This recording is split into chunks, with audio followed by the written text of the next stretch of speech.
And we are live. Yes, I'm back once again for yet another stream that you've all been waiting for.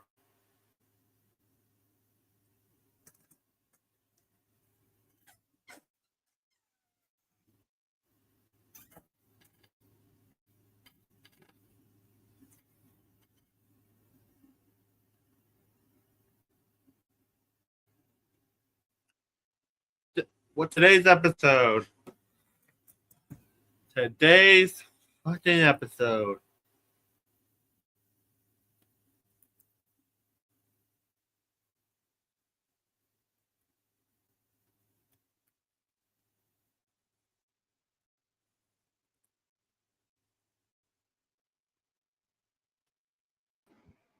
What up? Hey there. I'm actually doing a live stream tonight, and it's the 5th episode of Toon Discussions. Tonight, I'm doing a Toon discussion on Phineas and Ferb.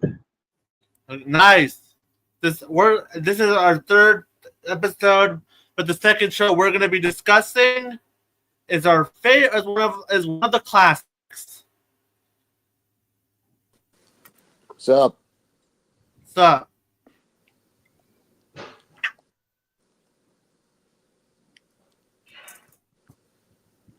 Yep. We're going to talk about Tom and Jerry. Ah, yes. Oh, nice. The original Itchy and Scratchy. You know, before Itchy and Scratchy. Mm-hmm. Yeah, I know. I'm going to be honest with you. Now, let me explain how I feel. As a kid, I've always been more of a Tom and Jerry fan than I am for Looney Tunes. I'm kind of both. Don't get me wrong. I love the Looney Tunes, but I've always preferred watching Tom and Jerry more because it has a bit more nostalgic feeling to it. Mm-hmm. Understandable. And let's face it. Basically, yeah. Sure. In later years, Tom and Jerry have been getting more hit or miss, hit or miss, or more than the Looney Tunes. But there are still some good things that did come out of the franchise. That's true. Yeah. So what is the basic? So what is the basic premise of Tom and Jerry? Cat and mouse fight. Yep. Yeah. It's basically it's a simple premise that started off as a one MGM short that grew into an entire franchise. Yeah, dates back all the way to 1940s with Puss Gets the Boot. Yeah.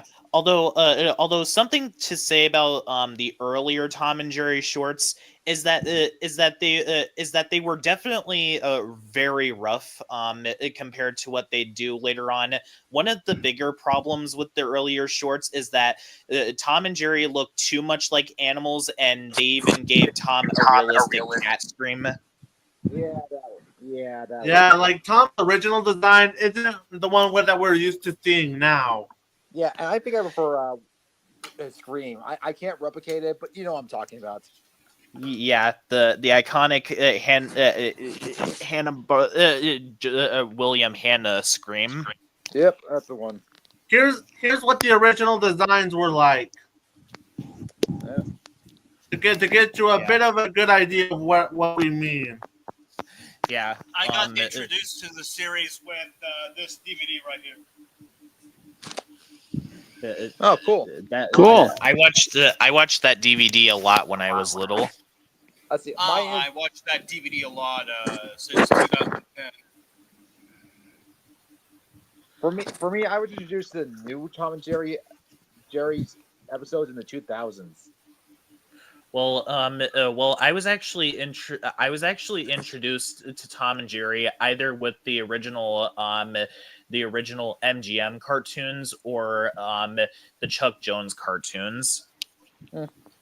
Oh yeah, Warner Brothers Oh, fired yeah. Chuck Jones for a movie called Gay Brie. Yeah, Yeah. hello. Here's the Hold original on. design for the cat and mouse duo. Yeah. Tom looks too much like a realistic cat. Yeah. Yeah, Mhm. yeah.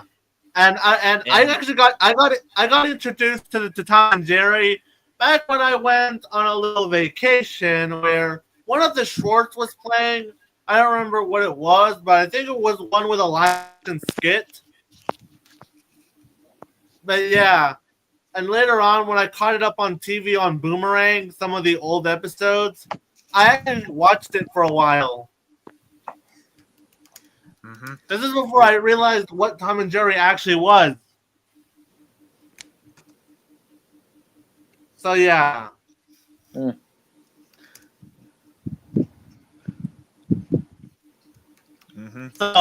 Where do we start with Tom and Jerry? Do we start with some well-known shorts? I Yes. guess yeah. What is your Um, favorite Tom and Jerry short? Either the short called Pecco's Pest with Jerry's uncle, or or another iconic one, T for Two, which is basically Tom and Jerry playing golf.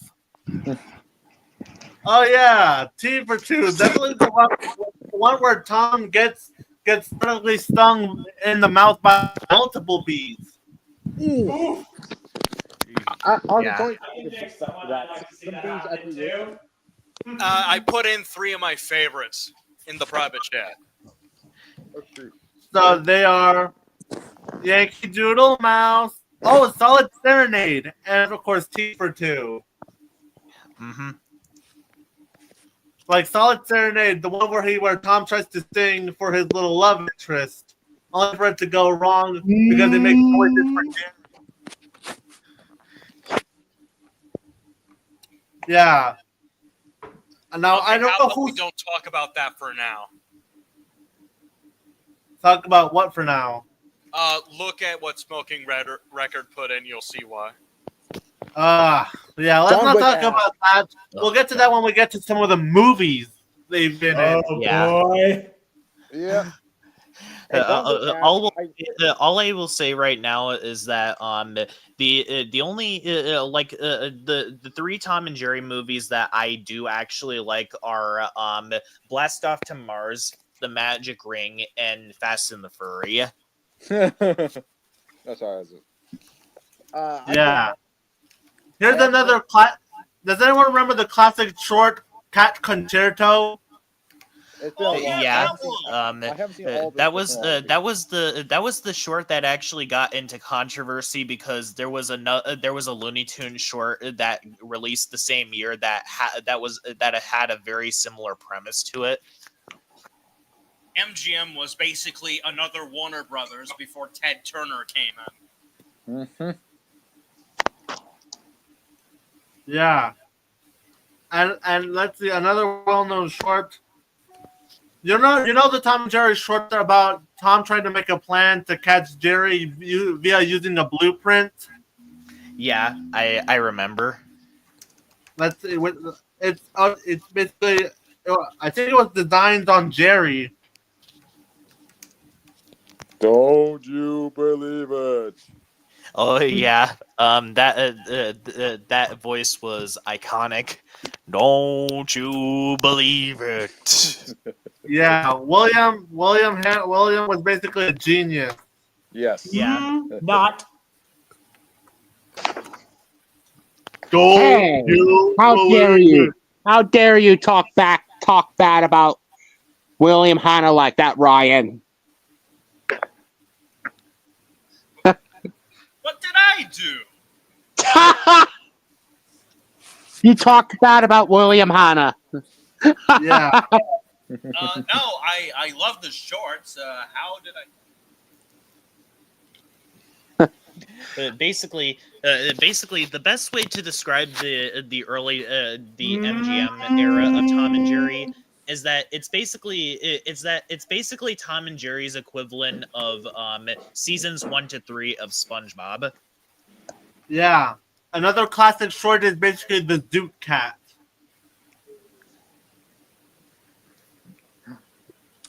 You remember the Zoot Cat short? I don't think so. I've seen clips of the original shorts. I just haven't watched them all the way Is through. that you're an annoying? Oh, sorry. of course- I was thinking of something else. Sorry. Another Tom and Jerry short was that's also well known as the $1 Million Cat, which was basically the first time Tom ever won. Mm-hmm. Like, Yeah. Tom. There have been times when Tom has won in the original shorts, and even in later Tom and Jerry products like Tom and Jerry Tales. yeah, like in the $1 Million special, because throughout the entire thing, because Tom becomes a millionaire, unfortunately he has to share it with Jerry. But Jerry, hogs everything and makes his life hell. So Yep, I know. yeah, all I ask is, Tom, please eat the mouse. However, it ends on a twist that you never thought coming, where Tom decides to rip up $1 million check and basically threw it all away. However, he was able to get the final last laugh as he finally gets to smite Jerry. Mm-hmm. And there was also the short where Jerry was trying to make sure that a lion doesn't get taken back to the circus. Yeah. And he sounds like a curry lion.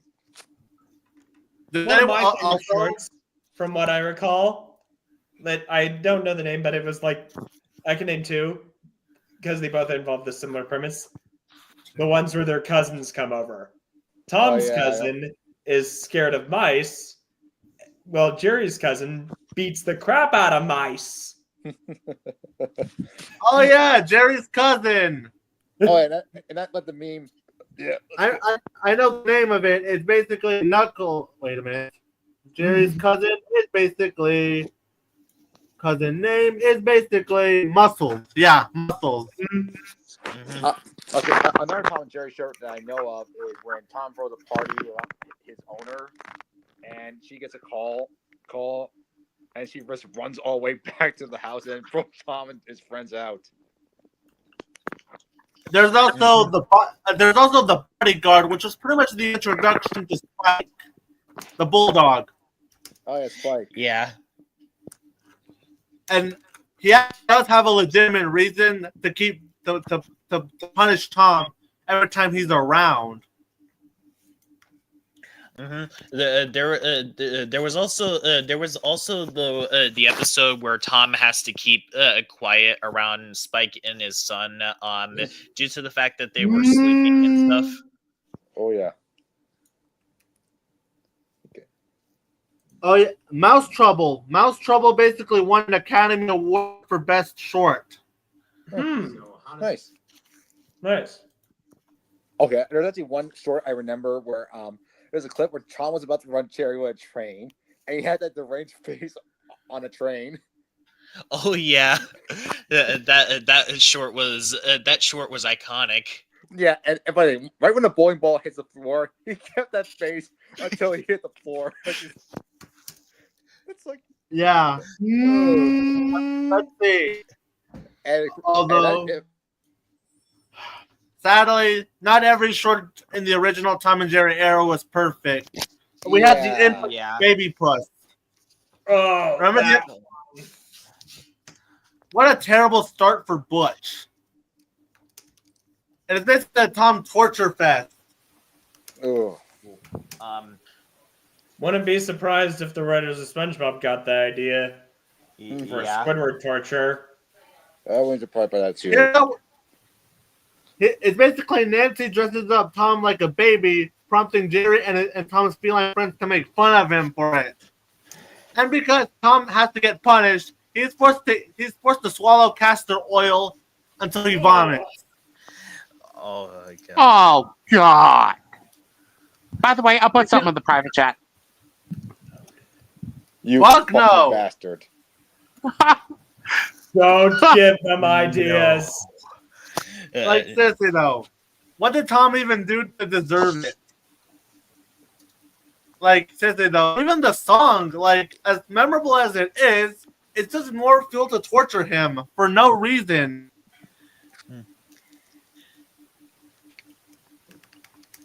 There's another infamous short was basically called Blue Cat Blues. Oh yeah. Oh yeah. That's the one where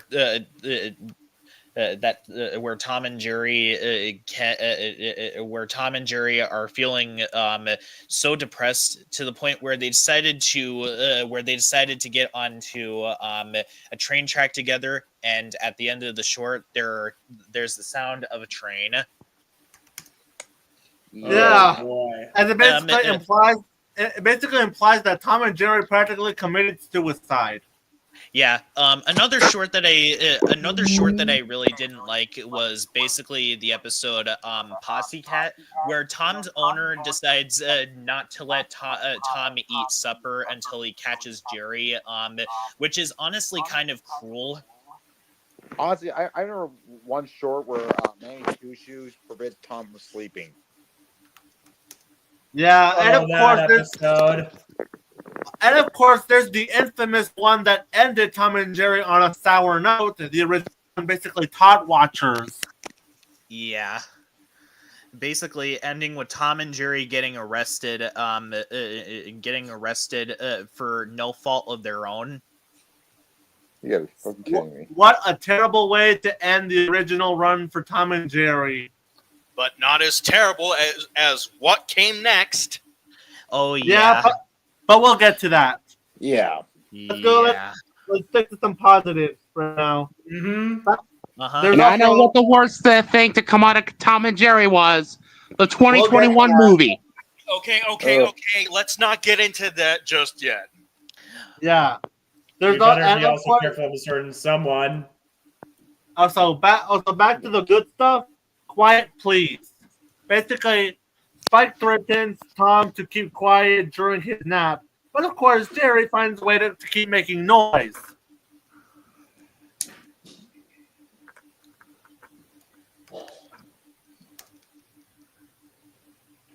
Let's see. There's also remember the short where Tom, Jerry, and Spike became friends at one point? Yeah, Yes. I remember that. People that say that the 1992 movie basically betrays Tom and Jerry's characters. Clearly don't remember this one. Yeah, it's basically them trying to be friends, but as we all know, the status quo is God. Family Guy uses that trope too much times. One of my favorite ones is Mr. Jackal and Mr. Mouse. Oh yeah, yes. that episode showed that how to punish Tom because he was suffering the consequences in that episode for not sharing milk with Jerry. And as a result, he becomes tiny, and Tom gets abused by Jerry, and it's hilarious. Like, even his screams are downright comical.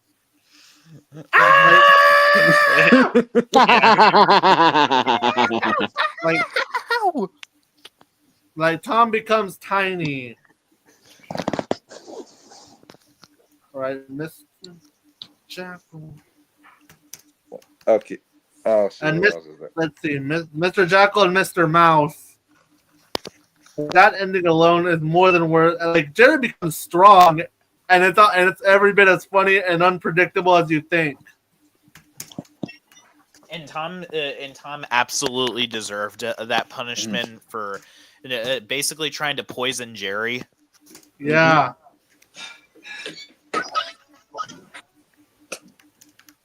Like, you can't tell me that this isn't funny as hell. Like, there are times where Tom absolutely deserved to be punished. Mm-hmm. Something I like about Tom and Jerry is that they're not really enemies, realistically. Like, they're a bit like Sonic and Eggman, where you can tell they're just having fun, messing with each other. Mm-hmm. and they maintain that it's complicated status. Mm-hmm. I mean, it's not like the Filmation Tom and Jerry where where Tom gets punished for no reason.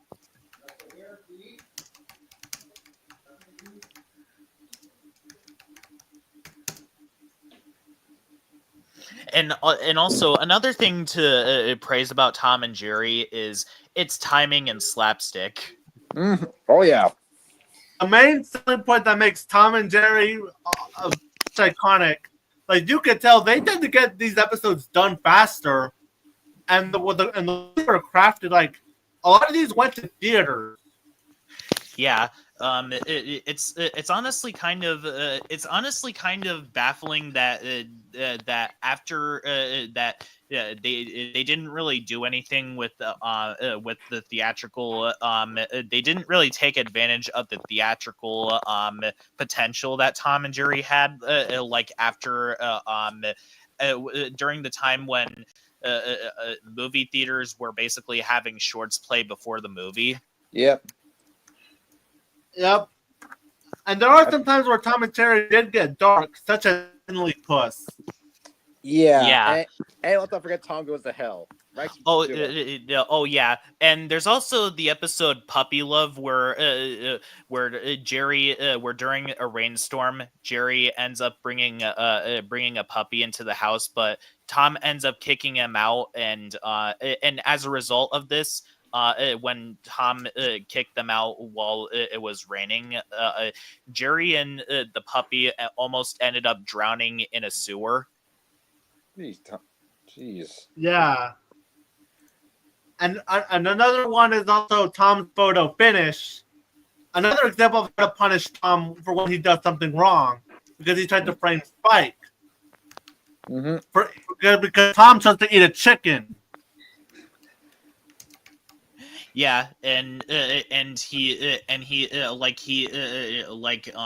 Tom brought that all upon himself, and Jerry was the one who took pictures of this. Jeez.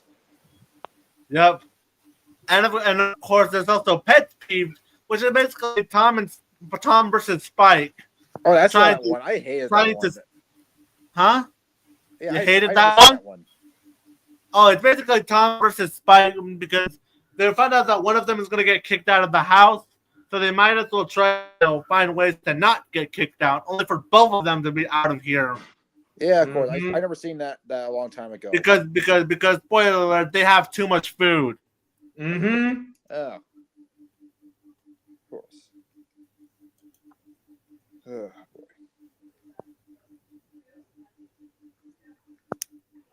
Let's see. Another one is basically the two Mouseketeers, which ends on the fact that Tom gets decapitated. Gee. What? Boy, that's Yeah. You know the short, like Tom actually got decapitated. Yeah, in one short. it was shown at the end of the episode, and it was shown at the end of the episode. But a good thing that they did was that they showed it off screen. Yeah, of course. I mean, Which honestly, and considering the fact that these shorts were able to be aired on Cartoon Network, it was a good thing that they had this. yes. Mm-hmm. Unlike nowadays there's some things you can't can't show and can show on TV. Double standards and everything. Although there was also Touche Pussycat, which is basically the sequel to this.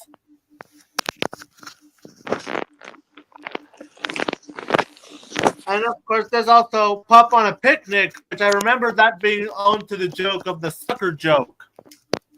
Yeah. Yeah, like.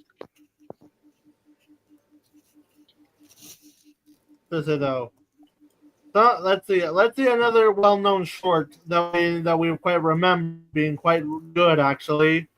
There's also does anyone remember the short where Tom's cousin George comes to visit? Not really, no. Yeah, Oh, Tom's cousin? Yeah, that's the one I mentioned earlier because it was the nice reverse. It had some creative hijinks. What I would have liked is is a short where both of their cousins come in. That'd be perfect. Let's see. Does anyone familiar with the character Quackers? Oh, that duckling? Oh yeah. Yeah. I one quote that I always remember is when he goes all like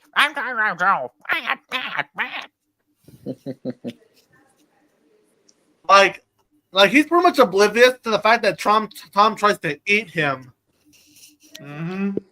Ugh. Like yeah, like some of these shorts can be are still live rent free and are the source of some of our favorite memes. Yep. Like Yeah. the pie. Okay, let me have it.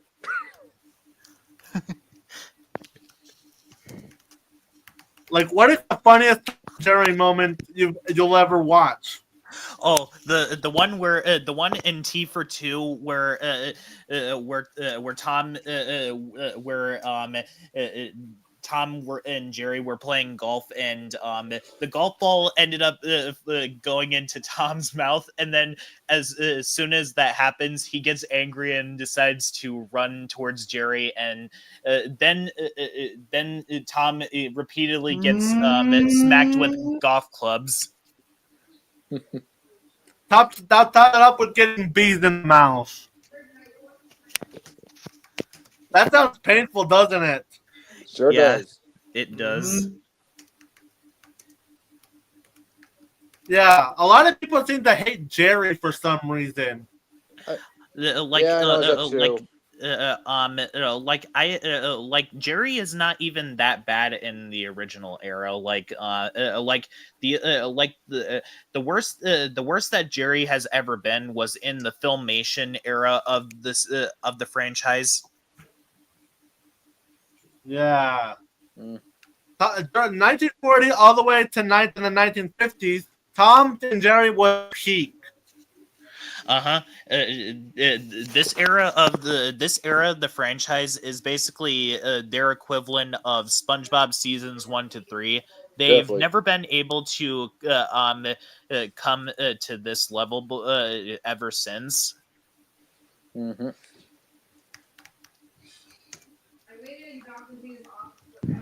All right. Oh yeah. I've already put this question in the live chat. What if Dan Schneider made a live action / animation hybrid series of Tom and Jerry? That would be Absolutely awful. not. No. Would you watch it? No, No? absolutely not. Why I'm not? not giving that creep money. Unless you torrent it. It's not worth it. I mean, we already know the results of what happened with the live action and animation hybrid of Tom and Jerry, but we'll get there when we get there. Yep. Let's see. Another short that we quite remember as a kid.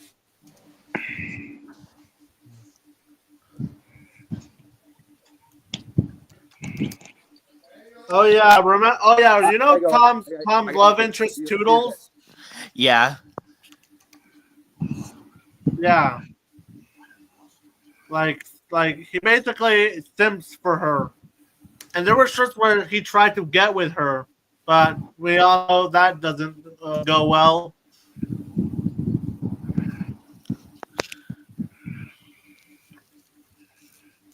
And let's see, there's also Spike's son, Tyke.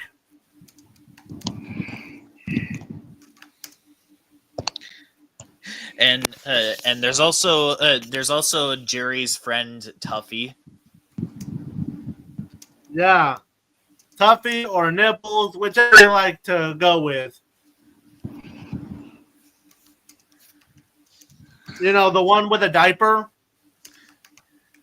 Mm-hmm. Mm-hmm.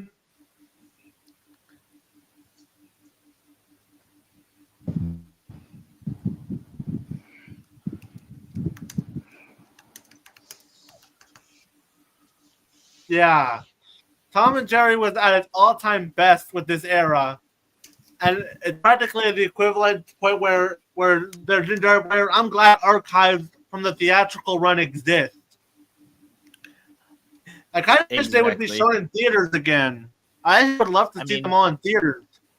I mean, I honestly would like it if they basically decided if Warner Brothers decided to make new shorts and they basically decided to play it in theaters before the movie begins.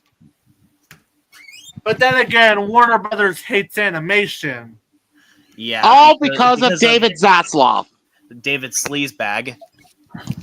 Oh yeah, David Zaslav can go fuck Warner himself for all I Brothers, care. didn't even create Tom and Jerry. That was MGM. They just took it from them. And I'm pretty sure they'll treat Tom and Jerry like shit, like they did to Looney Tunes.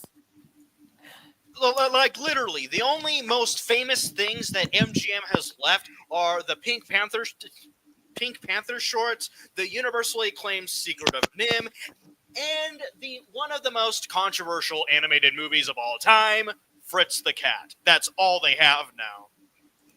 Yeah, I really want Pink Panther to make a comeback. I mean, I do remember that Cartoon Network show, that Cartoon Network show from 2009, which had Pink Panther shorts. Okay, Razor, why are you making that sound effect? Oh, sorry, I'm writing something. Sorry. Okay, Sorry. okay.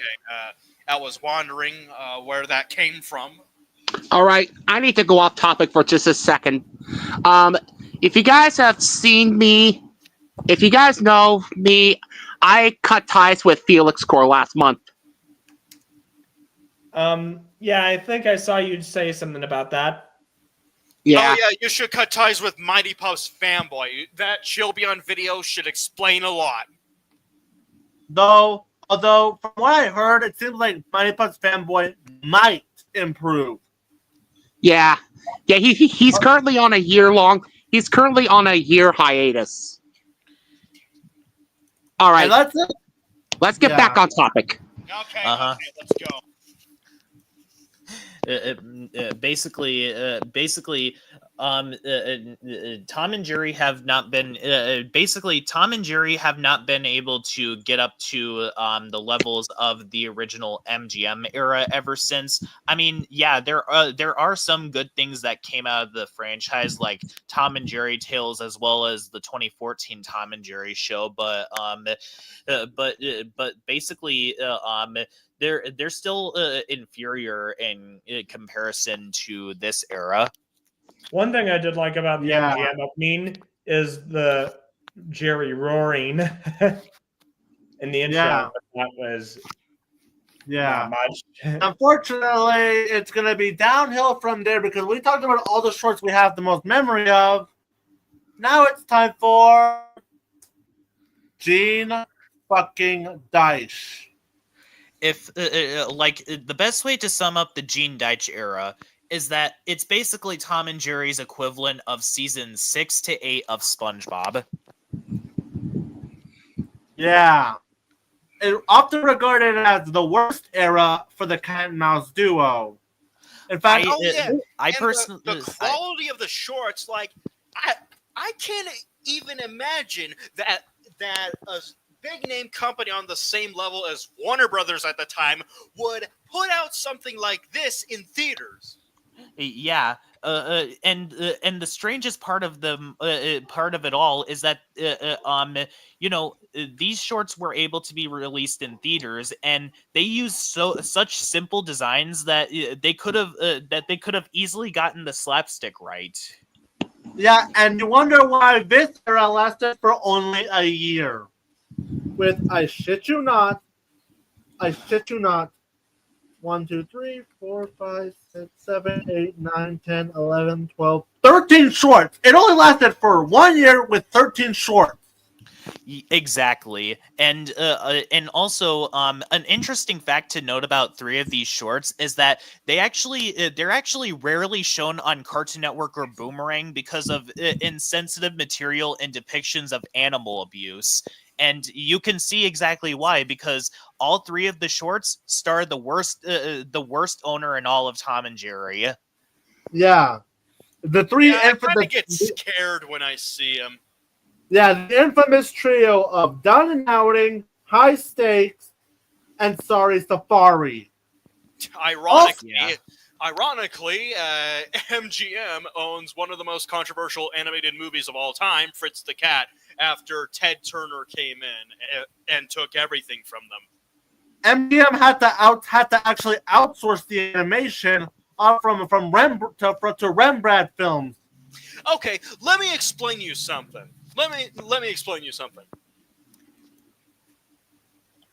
Does this look like something that would come out? Okay, show the image, please. Does this look like something that would come out theatrically from a big name company on the same level as Warner Brothers at the time? No, it really doesn't. I don't really get it. Like, why? Yeah. The thing about these shorts is that I actually remember not liking these shorts when I was little, because I even back then I knew that there was something very wrong with these shorts, and after rewatching it for the review that I did, I can see exactly why. I mean, come on. This is not some low budget company. This is not some low budget company. You're on the same level as Warner Brothers. Exactly.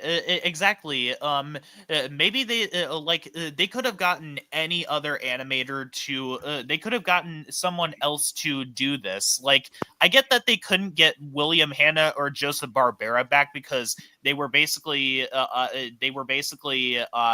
busy forming their own company with Hanna-Barbera. But still, though. Like, and this company, Rembrandt Films, took place in Czechoslovakia. And apparently, all of these shorts were made in the span of a week. And were released in the span of a year. And boy, does it show the lack of quality or effort in the animation. And I like to repeat myself multiple times. This is someone who is on the same level as Warner Brothers. And I'm sorry to repeat myself, but I just can't understand. And the funny thing is, I understand that simplicity is a thing. I mean, UPA exists for a reason, but there's no excuse for this level of quality in the slightest, because with the designs being as simple as they are, there's no reason for why the slapstick could be. There's no reason for why the slapstick in these shorts is this janky. I mean, if William Hanna and Joseph Barbera were able to get the timing right with designs that, to be honest, are a lot more detailed than the designs in these shorts, you'll fail massively. And don't even get me started on the horrendous audio quality. Look, I get it. It was made in the 1960s. But Tom and Jerry has already set a standard for quality entertainment. You have no excuse here. The background music sounds nice, which is more than I could say for another Tom and Jerry product in this franchise. But the sound effects are what the problem is with these shorts. You are on the same level as Warner Brothers. How could you let this slide? Like even other animated movies that came out from the 1970s or in the 1980s, yeah, say what you will about the quality of those films and the clear production problems, at least they have the excuse from a lower budget animation company with a minuscule budget. Mm-hmm. But, And you can't and- make this excuse here, dude. You're on the same level as Warner Brothers. I can't. Look, Like a lot of people made about Magic Float having some animation issues, like in terms of the sound effects, but at least anything is better than this because at least they had the excuse of being on a shoestring budget and were made with less resources. Exactly. Let me just say this right now. The short with the most audio issues is Landing Stripling because they decided to put a bunch of echo sound effects whenever this little yellow bird shows up. Oh my god, that thing annoyed me to no end. I mean, oh my god. So, okay, a big name company that was on the same level as Warner Brothers, look, they let all that slide, all these audio errors. Mm-hmm. And Holy hell. not to mention either, not even the slapstick is very good in these shorts. Like they feel very off, and the animation in general is extremely janky. Oh, and just imagine the characters' lips being out of sync. Like their voices don't match up. As I said, Warner Bros. MGM had no excuse. Mm-hmm. Like they had over a year to look over these shorts to see if there is any problems. Like this is common sense that you're supposed to look over this stuff before you put this out to the public. And of course, we have the infamous trio that stars the worst character in all of Tom and Jerry, Clint fucking Clobber. This dude is just awful. Like seriously though, like all he does is abuse Tom for little to no reason, while hardly getting any consequences handed to him. And the worst part, and even worse than that, is that the shorts don't make it clear if Clint Clobber knows what Tom's intentions were. So he'd get like this, even if it was just a regular cat. Mm-hmm. Yeah, like one of them is where let's see, in Down and Outing, he pretty much makes an evil smile, practically stepping on Tom's hand. Yeah, that was and he does this while Tom is screaming in agony. Yeah, and he also screams at other people driving, basically saying, "Thank you, Mark." And the groaning sound effects, they're so poorly made. Yeah. Then there's his second short, which is even worse, which is High Stakes. Oh God, I remember hating that short as a kid. Mind you, I was 11 when I remember if I first saw it, and even back then I knew something was off. Exactly. Oh yeah, and let's not forget the infamous pool scene. Yeah, Tom is drowning in his pool, and Clint Clobber doesn't even care. He just wants to beat the shit out of him. All he cares about is that Tom accidentally ruined his meal. Yeah, like, dude, you have multiple stakes and opportunities to make the food you want. And Exactly. To beat the shit out of him while lining him up. Like, what the fuck? Also, I put something in the private chat. And not to mention, and to top all of this off, at the end of the short, he basically ties Tom to a chair. Let's see, and also in that short, he literally gets a soda bottle, shakes it up, and pretty much forces Tom on his mouth to the point where he now becomes a soda bottle. Yeah, and and then there's his last short, which is honestly, I'll and be then right there's back. his last short, which I'm gonna say good riddance, you jerk. Two is Sorry Safari. Yeah, where he just where he literally ties a gun all over Tom's head, and the only thing Clint cares about is the fact that Tom has his quote unquote gun, even though he's not really holding it. He says, "That's my gun! Give it to me!" And then there's the other sequence where he deliberately decides to crush Tom's fingers in the picnic basket for literally no reason. And as well as pretty much hit Tom in the head with his canteen. All I could say Yeah. is that's it's the only short he gets the closest thing to a comeuppance. Too bad Tom has to suffer it too. Uh-huh. Like- And Like, take a look at what I said in the private chat. like the best short in this era of Tom and Jerry is the Tom and Jerry cartoon kit, because it does it at least does something different Yeah, like and it's the experimental. it's the only good short in that god awful era. Yeah. Anyway, I said something in the private chat, like I said.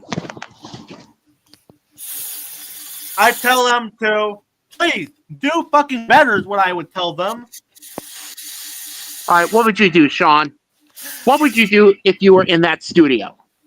I'd basically say, guys, next time, guys, you need to look over these shorts before you put this out. Yeah, and the only short where I only got one chuckle out of me was the one bit in the stairs where Tom goes downstairs and goes back up just to flicker the lights. Yeah, Gene Deitch, unfortunately did pass away back in 2020. Yeah. That is unfortunate, and I'm pretty sure he's done much better stuff than that. Should we blame Gene Deitch for these? No, let's blame MGM. Because nowadays I actually blame more of MGM for giving him better resources to work with. Like, again, they're basically another Warner Brothers. Dude, you're not some low-budget, unknown studio. All right, if you had a DVD copy of the entire run of this era, what would you do with it? I would only watch I would only watch Tom and Jerry Cartoon Kit. That's it. No further than that. Look what I put in the comments. Yeah. They were merciless when it came to the Emoji Movie. And I pictured it just like that. That's how I pictured them. This high stakes is exactly how I pictured this situation. Yeah. So yeah, I think we can agree that this is the worst era of Tom and Jerry, only based on the fact that we're watching cat abuse. And as we all know, cat abuse is the worst thing you can do ever. Remember, pollution entertainment, right? Oh, yeah, I was about to say that, and probably the best thing that the Quartering has ever done.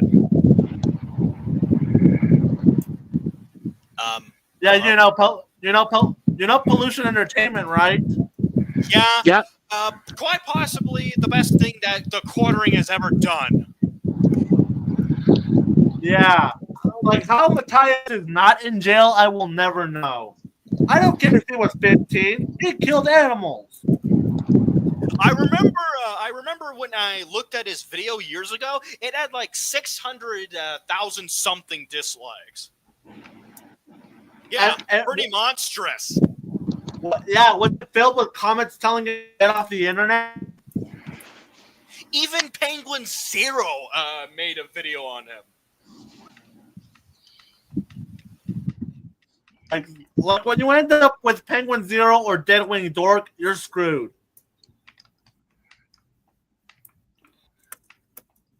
Like, seriously though, this era was just flat out awful. The worst in both animation and arguably quality.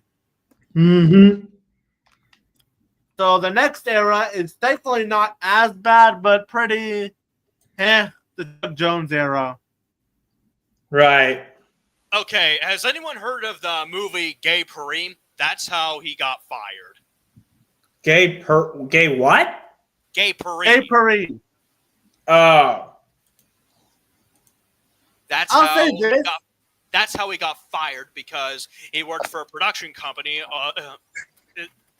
That's how he worked for another production company that wasn't Warner Brothers, and WB found out about this, and he was immediately fired on the spot.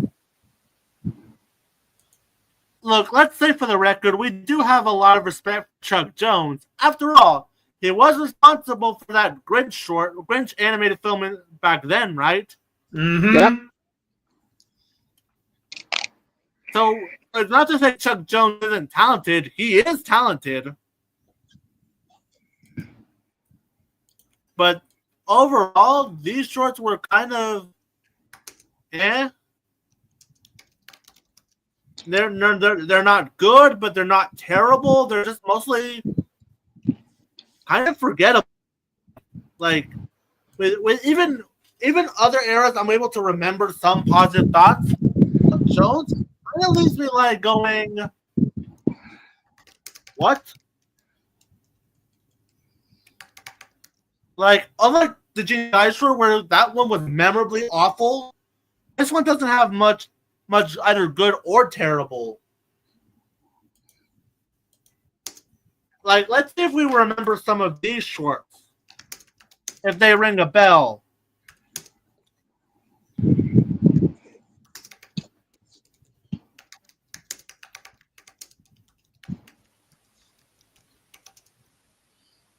Okay. All right, I'm gonna go ahead and head out, and since I'm gonna have dinner soon. All That's right. how the era started.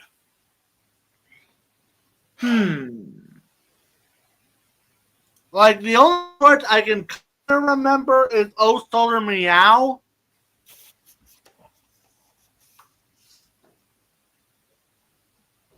And I guess Rock and Roll too. Mm-hmm.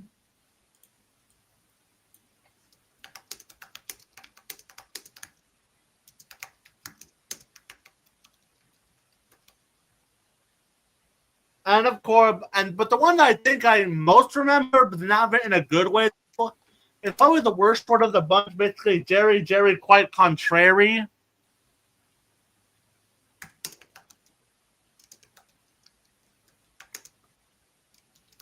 Is it still listening? Yeah, I'm listening. Yeah, I figured because Sean's mic is mute right now. Like Jerry, quite contrary. I remember the infamous ending where Tom, like after a sleepless night, Tom ends up crying and ends up leaving, only for him to end up in the desert. Right, that episode. Yeah, probably the one I most remember, but one of my least favorite ones. Whereas if you were to remember the more well-known and positive shorts, yeah, I'm struggling a little bit here. Mm-hmm.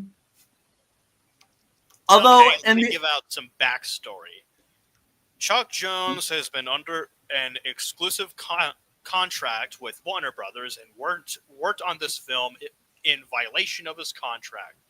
After Warner Brothers picked up the film from production company UPA for distribution instead of Columbia Pictures, they discovered his work on the film and immediately fired him on the spot, resulting in his departure for Metro-Goldwyn-Mayer.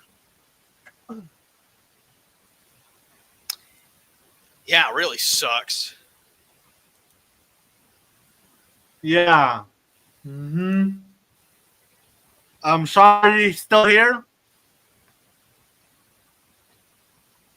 Yeah. Yeah. Let's talk about the animation in the Chuck Jones era. Is the animation good or bad? Well, it's better than Gene Deitch. Oh, absolutely. Mm-hmm. You can tell there is a bit more quality control, but there are some obvious issues. Mostly on the fact that this was clear that they were placating with censorship. Like every time Tom was about to get hit or was about to face any kind of harm to him, they find a way to censor that. They're not showing it on screen, or pretty much showing like some weird stuff in imagery. Like, let me see if I remember this one right. Tom Cat Sausage Body.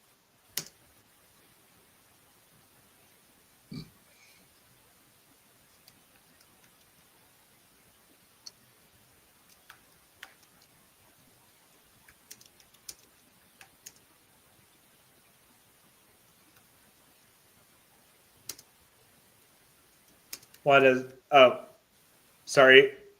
I was. I'm trying to confusing. remember this one right. Mhm. Let's see what he ended up getting deformed to every time he gets hit or gets bitten in any capacity. Like there was one tiny dog. You know that tiny dog character? Yeah, he sounds familiar.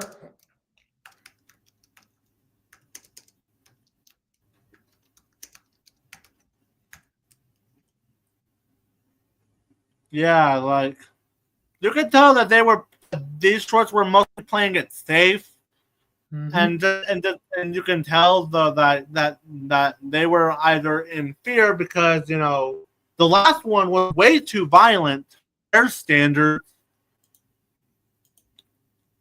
But there are some positives. I like the intros where Tom is pretty much on the MGM logo. Right. Mhm. And something about Jerry's design is actually quite appealing for me. Like he sounds a lot more cutified. I'm back. All right. Are we on the are we on the Chuck Jones shorts? Oh, crap. Ah! Internet can be an absolute bitch, right? Mm-hmm. Yeah.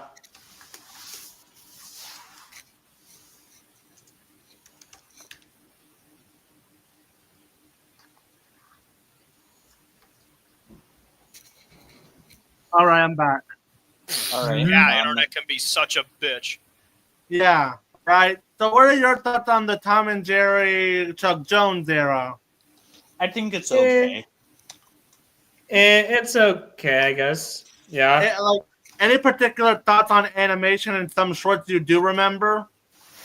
Not I that remember this not futuristic that I one can- where like they had these robot servants or something.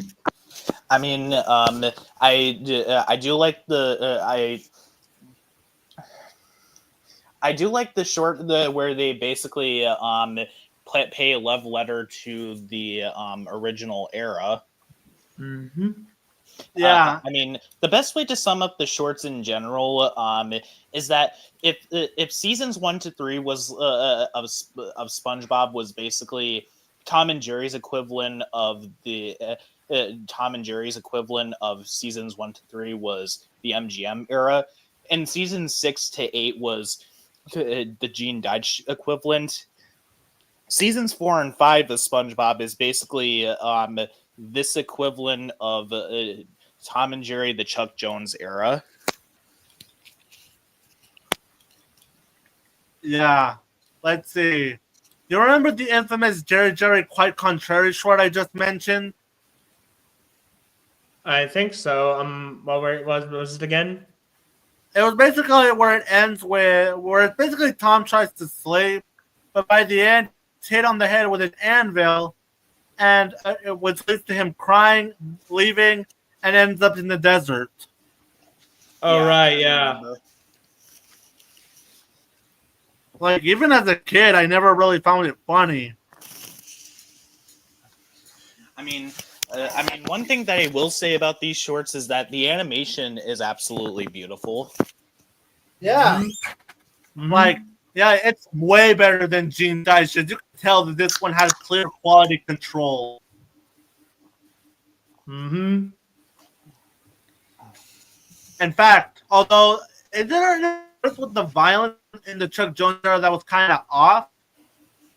It feels too toned down in comparison to what they did before.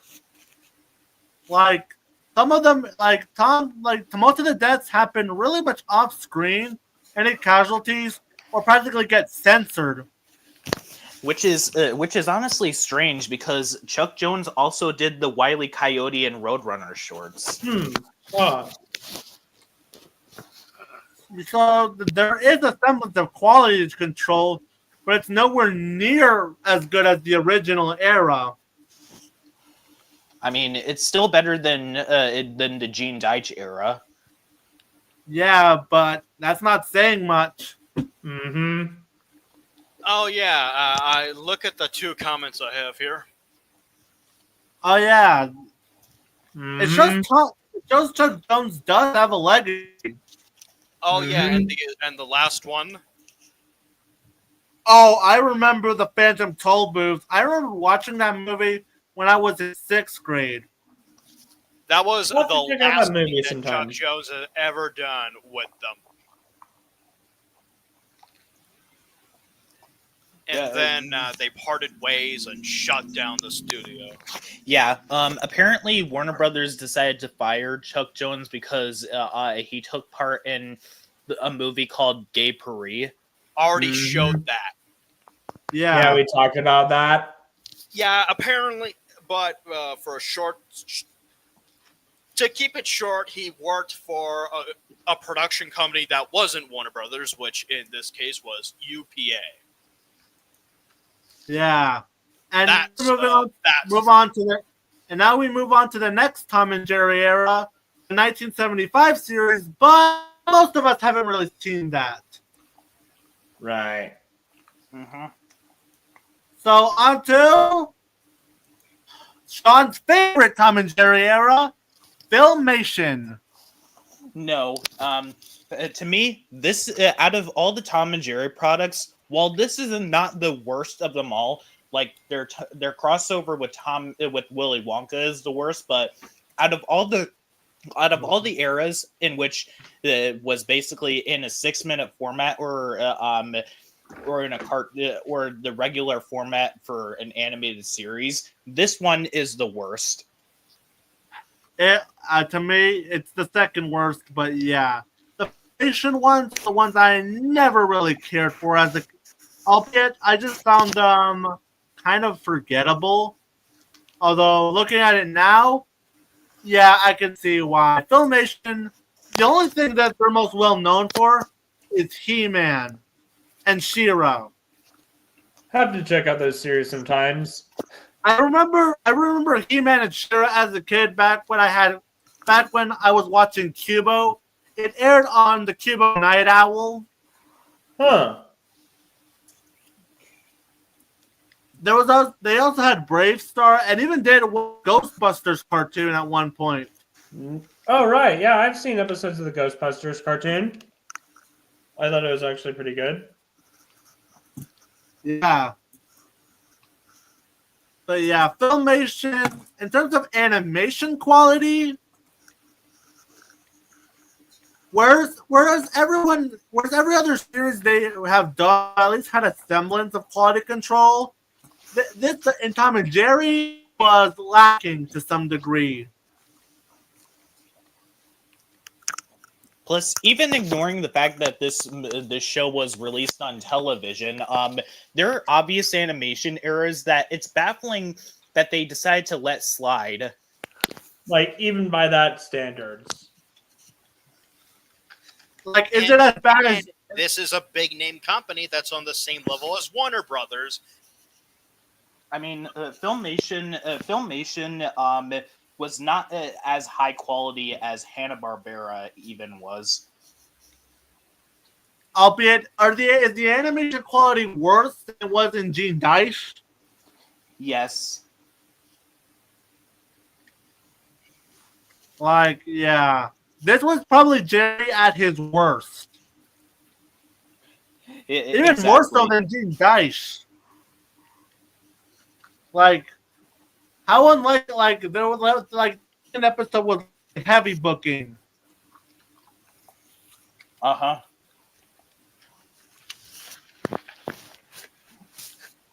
I remember one of them being Go For It. Yeah, that short basically had Jerry at the end regrowing all the plants specifically so that Tom wouldn't be able to have milk at all.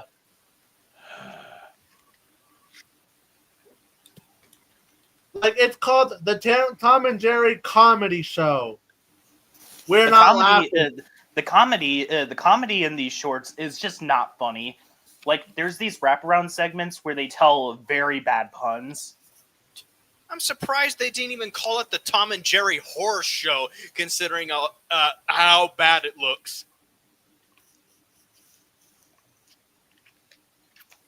Oh, yeah.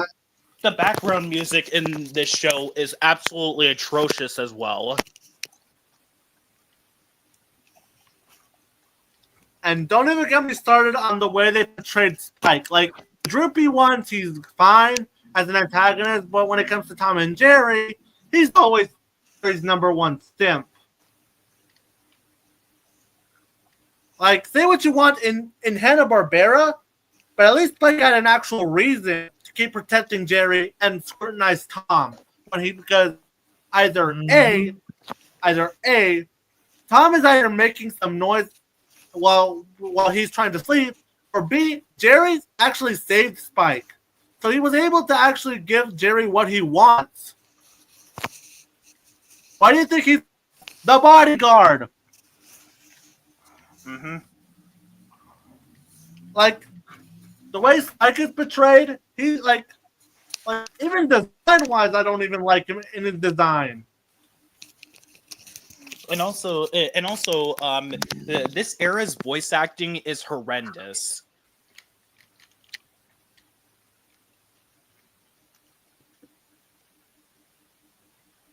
Like in the military school episode, Tom's female owner, when she was screaming about mice being in the house, she sounded like she had a broken ankle, not that she was actually being chased by mice.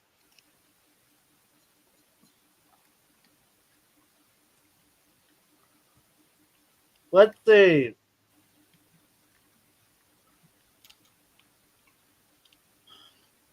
Let's see a well-known Tom and Jerry era short that definitely rubbed us the wrong way. Oh, there's the episode Spike's Birthday where Jerry deliberately decides to destroy Spike's cake.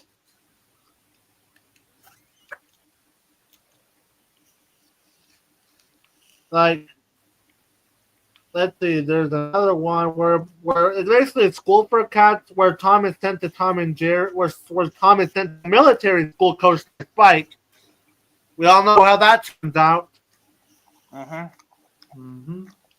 Like, who would want to be sent to military school anyway?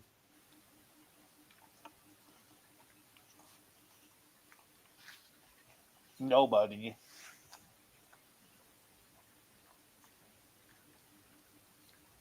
Let's see. Right. There's also the short where Tom quits.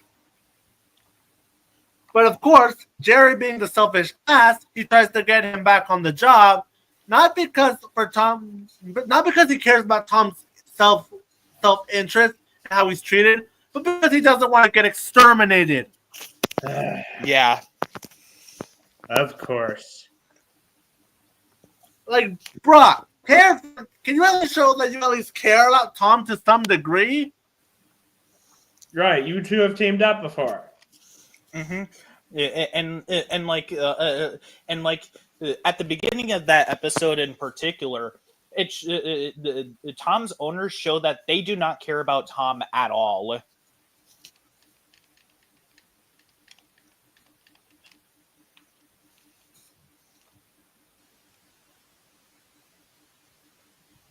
Yeah, Jerry was probably at his most unlikable. Like, a lot of people complained about him and Gene Deitch. He's actually worse here. Mm-hmm. And another thing about the characters in this era is that a lot of the characters are absolutely stupid. Like, there's Say What, where the other characters think that Tom is talking back to them, even though his mouth is not even moving. How dumb are they?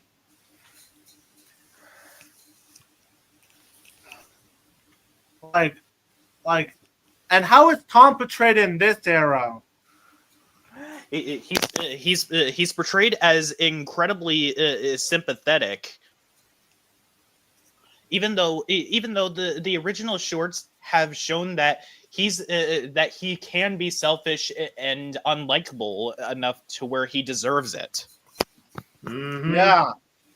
Whereas in Gene Deitch and the Filmation era, almost non-existent.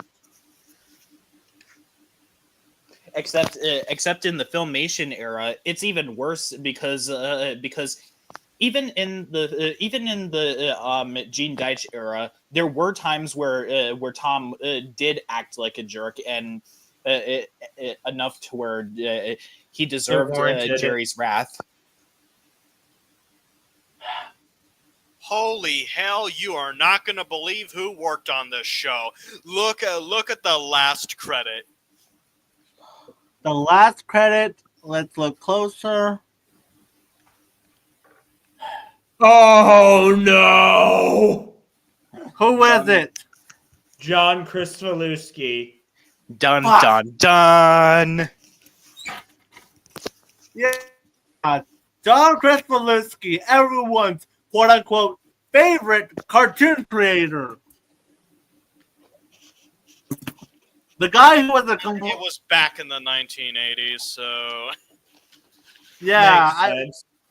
the ass who everyone hates or who loves to work with him, apparently. Not... It's If as he- noted it on reminds- George said. There are if he three got rules full- in the animation industry. If The he got Simpsons full will never end. There will be a new version of Batman every year. And working with John Krzyzewski is a nightmare. if John K got full control over this series, he would run it into the ground hard. Mhm. Would he make it? What do you make an adult party cartoon version of it? Maybe. Like- We do know that he tried to push the animators into making the animation absolutely perfect. Yeah, and if he tried to make his own adult version of Tom and Jerry, I like to bet he would make Tom and Jerry have sex. Oh, duh. Dude, that would be Kill me. bestiality. John Krzyzewski, everyone. But, like, I wouldn't blame anyone if it wouldn't surprise me if John K wanted to do that, but it couldn't because he'd be restricted. Like, he'd quit because he kept getting blocked all chances. That's why else did he get fired when he was on the original run for Ren and Stimpy? Because he pushed the boundaries as well as overworked the animators. And missed deadlines too.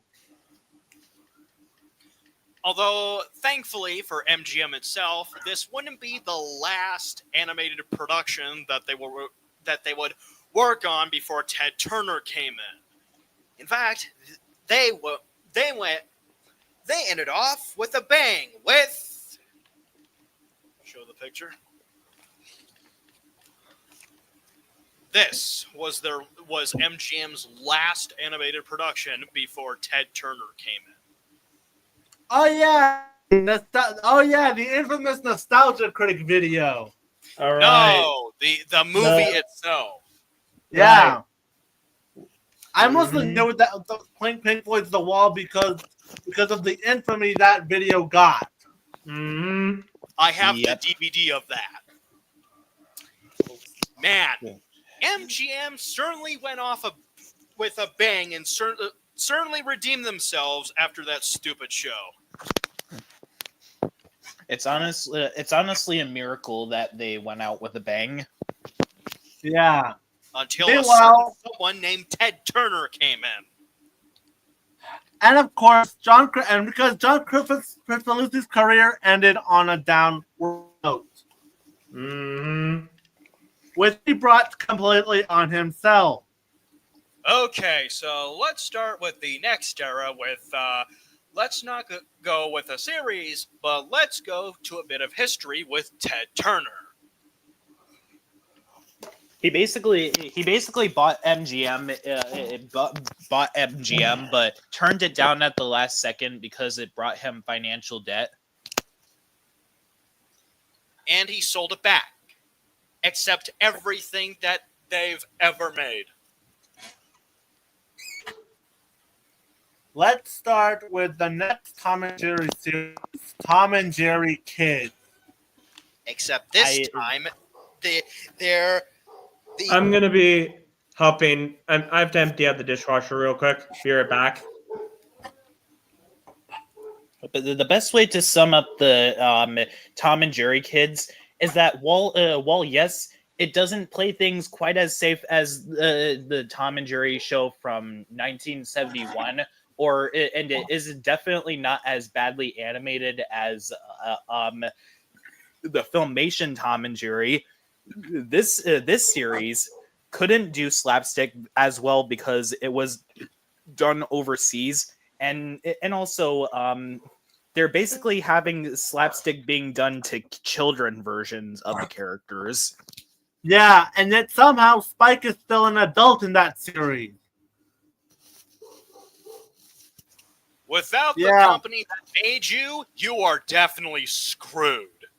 I mean, Tiny Toon Adventures may have had children counterparts of the characters, but at least those characters had enough self-awareness they're clearly cartoon characters, so they can't get hurt. And here's the thing, Warner Brothers was involved. The original company that made Tom and Jerry was not involved, and you're screwed. Exactly, and the worst part about it all is that Warner Brothers also did Tiny Toon Adventures. Yeah. This, Tom and Jerry Kids is not even memorably bad. It's just gettable. The concept alone is enough to get me to dislike it altogether.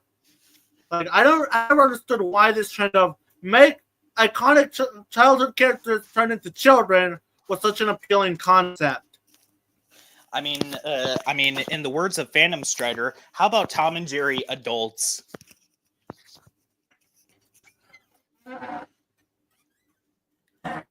There's almost nothing worth remembering in Tom and Jerry Kids as opposed to the Gene Deitch or even Filmation. I actually like this era less than Chuck Jones.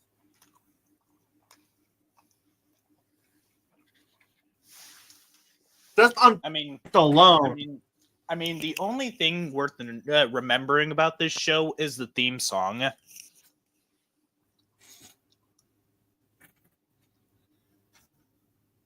But do you want to know what else was around this time?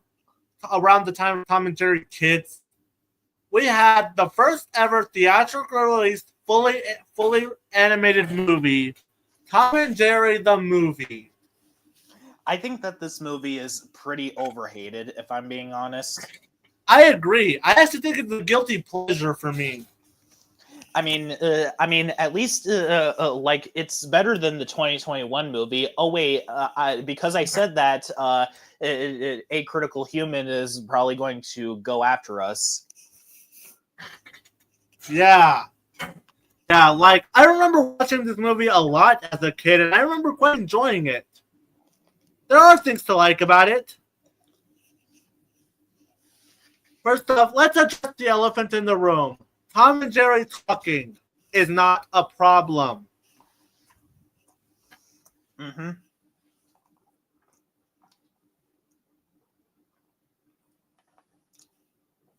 First off, Tom and Jerry have talked before. Exactly.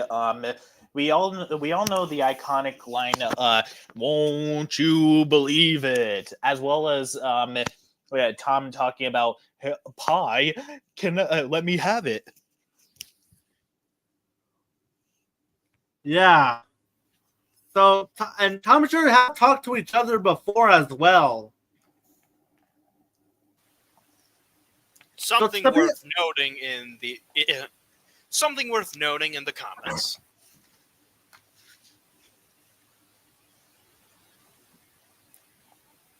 And unlike Paramount,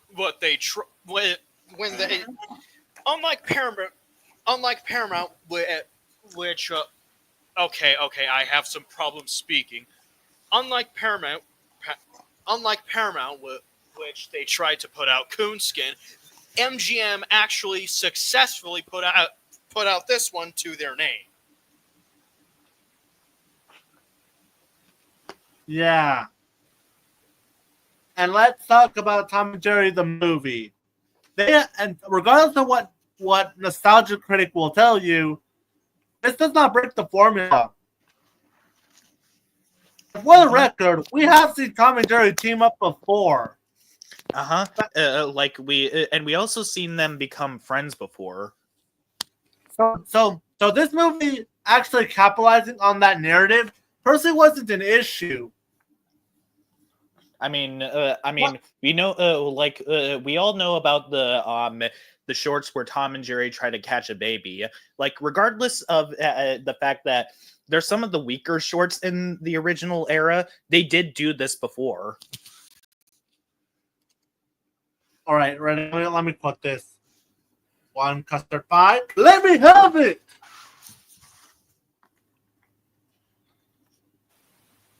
Another thing I mentioned in the comments. Yeah, you have speaking issues. That should explain why it took so long. Yeah. But what are the actual issues with Tom and Jerry the movie in 1992? It basically does everything that things that all other animated movies in the 90s tried to do, and that's the fact that they tried so hard to be Disney. Yeah. And of course, because they tried to be Disney, this one tried to be The Rescuers and tried to have it to be a musical. Mm-hmm. Although, at least say what you will about the 1992, at least this one's memorable to watch. Memorable. Mm-hmm.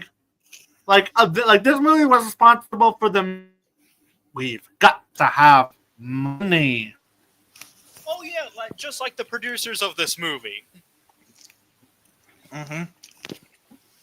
Like Mr. Lickboot, like that is probably it's probably the one character in this movie that actually is more meme worthy. And say what you will about Robin, at least she's a likable protagonist. Mm-hmm. At least we have a reason to sympathize and root for her, and why we want to see her come out on top. I mean, granted, the story of this movie is literally just a carbon copy of The Rescuers, but yeah, she was worth sympathizing with. Like to remind you that Aunt Fig is horrible and doesn't really care about her. And when she does, she tries to pretend to care about her in front of everyone else. And also, the biggest piece of misinformation that people gave about this movie is the whole Tom and Jerry becoming friends part. Immediately after that sequence, Tom tries to trap Jerry in a flower pot before grabbing some grub. And there are times in the movie in which they do get angry at each other. It's not like they become friends outright. I mean, the 1971 Tom and Jerry show did exactly that.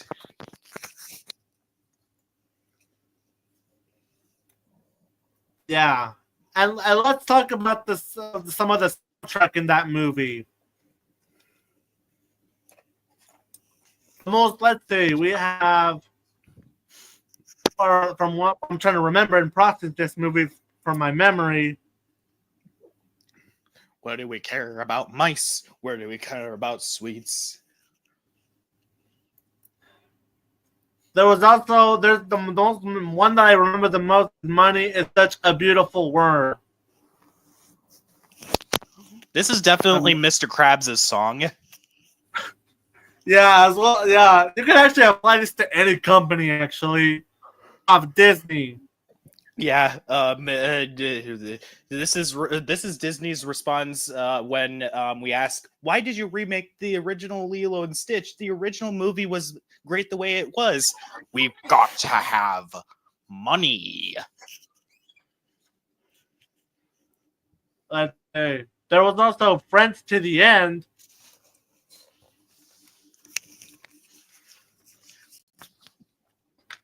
Friends to the End was also another one I remember.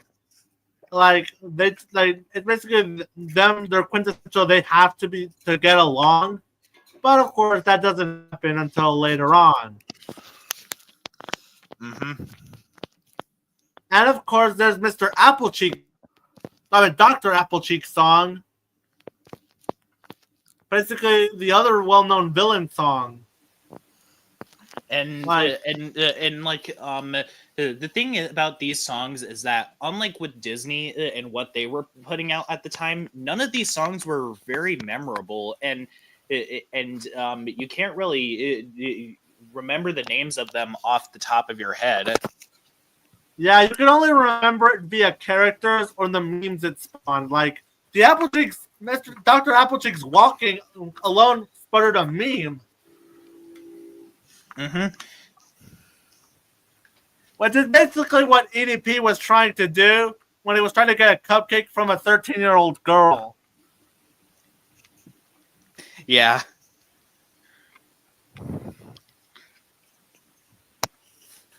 And not to mention either the most memorable thing about this movie, Robin's father is Indiana Jones.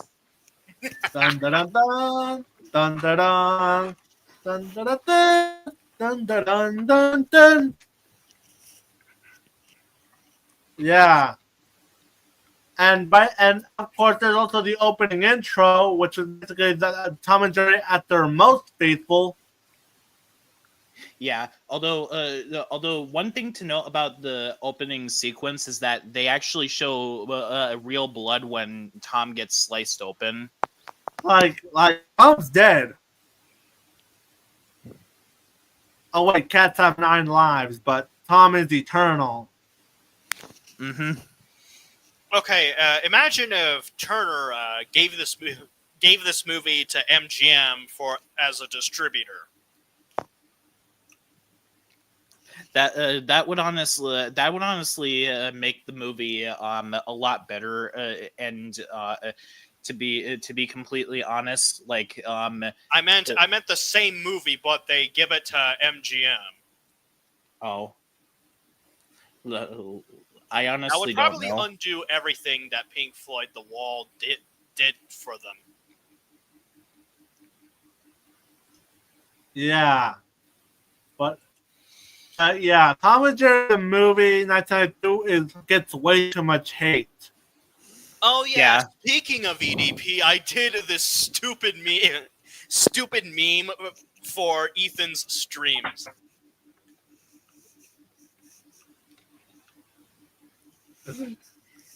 I did that for one of Ethan's streams, and I even sang a song. People were That's laughing funny. their asses off. What that brat needs to go to jail. Man, I did that for one of Ethan's streams, and people were laughing their asses off. I hope Howard Thomas did actually cut ties with Frozen Wish Studios. Funny, Yeah, he obviously did that. Yeah, Frozen Wish Studios is just as bad as Trolls Band Together fan.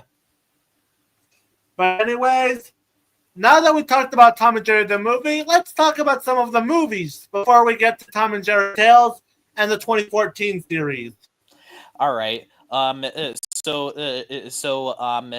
first one at the top of my head, which was released after the Tom and Jerry the movie, was The Magic Ring. I actually liked this movie. Yeah, and yeah, definitely one of the better Tom and Jerry movies. Although, if you want the best one, look no further than Fast and the Furry. Yes, that movie was exciting. Like, if this is proof that Tom and Jerry can work in format, watch this. Basically, just an hour of simplicity of basically them going on a Fast and Furious just to win a house. And this is definitely the one I can definitely go back to. And not to mention, it has a really good voice cast. Mm-hmm. I was definitely intrigued with what happened in this movie. Like just to tell you off the top, to tell you how big the cast in this movie was. Let me point it out because you will see how big the cast is. You have the voice casts of John DiMaggio, someone who would go on to voice Chowder, would go on to voice Schnitzel and Chowder. Yeah, there was also Tom Kenny as Gorton, the Destroyer of Light. Tom Kenny is the has the voice of the sound of 1,000 voices. Yeah. It's Trez MacNeille who voiced the soccer mom in this movie, who sticks out like a sore thumb. There was Bennett as Steve Dirkley. Oh yeah, remember this Carrie J.W. Glob Wobbler?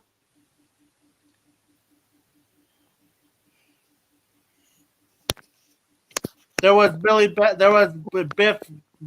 Biff Buzzard, and as well as the president of Hollywood. Like who was the main villain of this movie? Who tried to make the ratings go on for longer because it was getting so many good ratings, and they found curveballs to make it work. Mm-hmm. And this also shows how a Tom and Jerry team up can work in movie formats. Like at the end, they basically beat up the villain. Yeah. Meanwhile, Rob Paulson's character, I think it was Irving, actually gets a win here. Like this movie was just pure fun. Mm-hmm. It is. And the other film was basically Tom and Jerry Blast Off to Mars. Yeah. I'm gonna say this right now. This blows the Tom and Jerry, the Filmation Tom and Jerry's whole kicking you all the way to Mars out of the water. Yeah. This movie is actually also just as funny as Fast and the Furry, as the slapstick is a lot better here. Mm-hmm. And like Fast and the Furry, they basically have Tom and Jerry being silent all throughout the movie. Yeah, and this movie introduced probably one of the best one-off characters in the franchise. I love how she actually works with an attraction with Jerry, and when she finds out that her alien colony was about to kill both Tom and Jerry, she decided to betray her country to save these two. Mm-hmm. Yeah.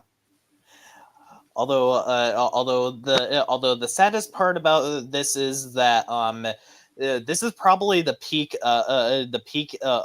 These three movies are the peak of Tom and Jerry movies because what they also like to do was crossovers where they just remake the original movies, but add Tom and Jerry in them to make it seem like they were there the whole time.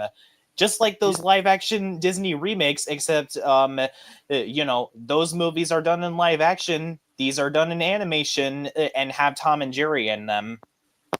Yeah, like one of the good ones was Tom and Jerry: A Nutcracker Tale. Like, Although, Hello, I'm back. yeah, we're right now talking some of the Tom and Jerry movies. I remember seeing Tom and Jerry Go to Mars and Tom and Jerry, Treasure Island. Yeah, like thoughts on Fast and the Furry and Blast Off to Mars.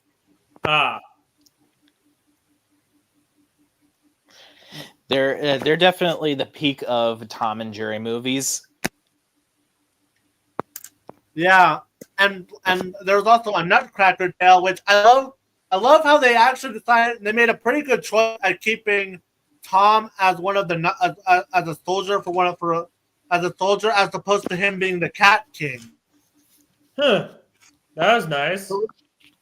The reason why I think it's a good decision is because we'd have to wait until the finale to get any sort of Tom and Jerry action. So him being one of the soldiers is actually a pretty good move. Exactly. And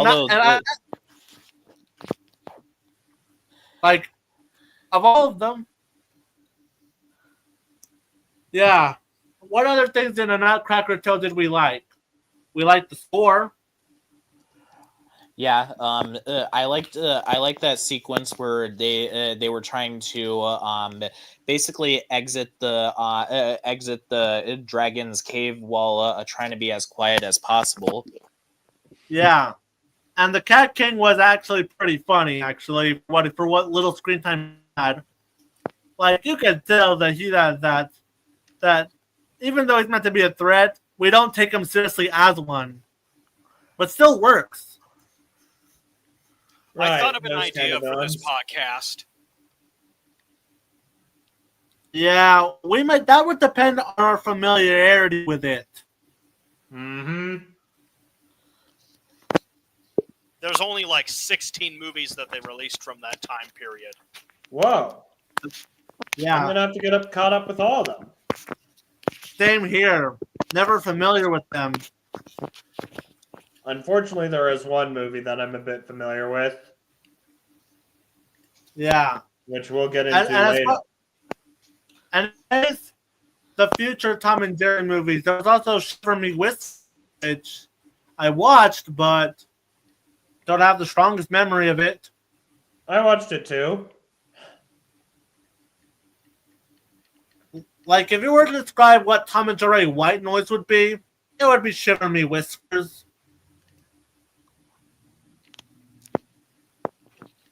And the remaining Tom and Jerry movies after this tended to be crossovers.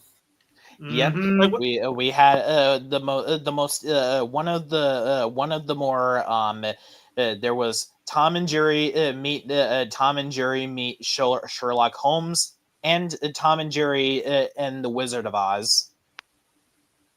Although the Mhm. only good one, the only crossover movie they did was the one with Robin Hood. Right. Like, Although most of the other crossovers tended to be the original movies but with Tom and Jerry being there.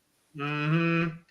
Yeah, so Tom and Jerry Wizard of Oz, and its sequel Back to Oz. Wait, there was a sequel to that? Yes.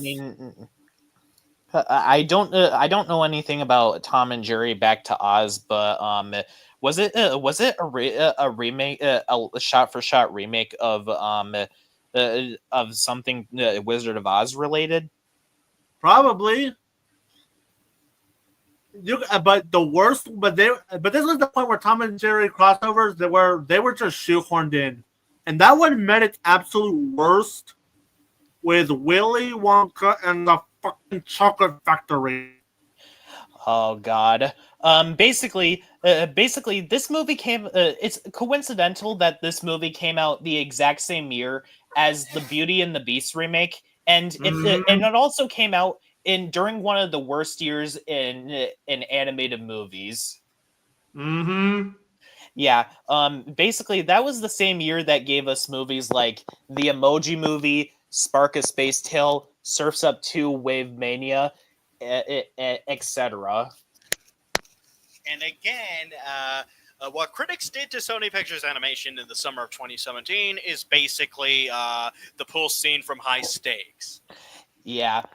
Basically, all this movie does is that they do a remake of Willy Wonka and the Chocolate Factory, but put Tom and Jerry in there at the last second. Like, to me, like the Charlie and the Chocolate Factory adaptation was better because it was trying to adapt the book directly instead of the original 70s film. Like, the 70s film does have its own charms, but it was not a good adaptation. All Tom and Jerry Willy Wonka does is that they rehash the 70s film and do nothing new with it, except for the fact that they basically decide to ruin certain plot points from the original movie. Not to mention, this movie is a disgrace to both Hanna-Barbera and Roald Dahl. Imagine shitting on two dead people. I get three dead people. Exactly. Like, it's 3 dead people. And three dead people. Mm-hmm. What a record. Exactly. Something to know about Roald Dahl is that he didn't even like the original Willy Wonka and the Chocolate Factory movie when it first came out. All this does is add on to the insults. Mm-hmm. Yeah. Like, there's a reason why Charlie and the Chocolate Factory was made. Uh-huh. It was basically to honor Roald Dahl's original vision. Yeah. Whereas Willy Wonka and the Chocolate Factory was meant to be a commercial, Charlie and the Chocolate Factory was meant to right the wrong that was done to Roald Dahl's legacy. And this movie and all Tom and Jerry Willy Wonka and the Chocolate Factory does is that they make it even worse. The films that I have for the Beyond Termite Terrace idea. We're going through everything in their filmography. Yeah. Yeah. Putting that under consideration. Yeah. So should we replace it with MGM for the time being? We'll have to wait then. But for now, let's get back to Tom and Jerry. Animated movies. Yeah. Another thing that this movie does is that they completely take away Charlie's character development. Like Charlie is no longer responsible for the goal of getting the golden ticket being done. It's done by Tom and Jerry themselves. And let's talk about the animation quality, because holy shit, it's ass. The only thing I'm impressed by is like that they had that gray mouse say the word hell in it.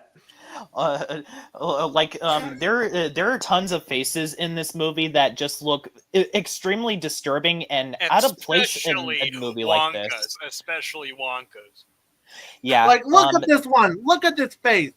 Tell me that you don't want this guy arrested. Yeah. Oh God. This guy is perfect for jail. Mm-hmm. And you'll get nothing. Don't drop the soap. Good day, sir. Like this kind of animation would be more suited for a show that was trying to be a comedy or something. And admittedly, Tom and Jerry was a franchise that got cartoony. But Willy Wonka and the Chocolate Factory was not meant to be something, be like this. Like, Willy Wonka and the Chocolate Factory was not meant to be Ren and Stimpy. Mm-hmm. Yeah. The Warner Brothers and everyone who was responsible for this piece of shit. Here's a little message. I got something for you.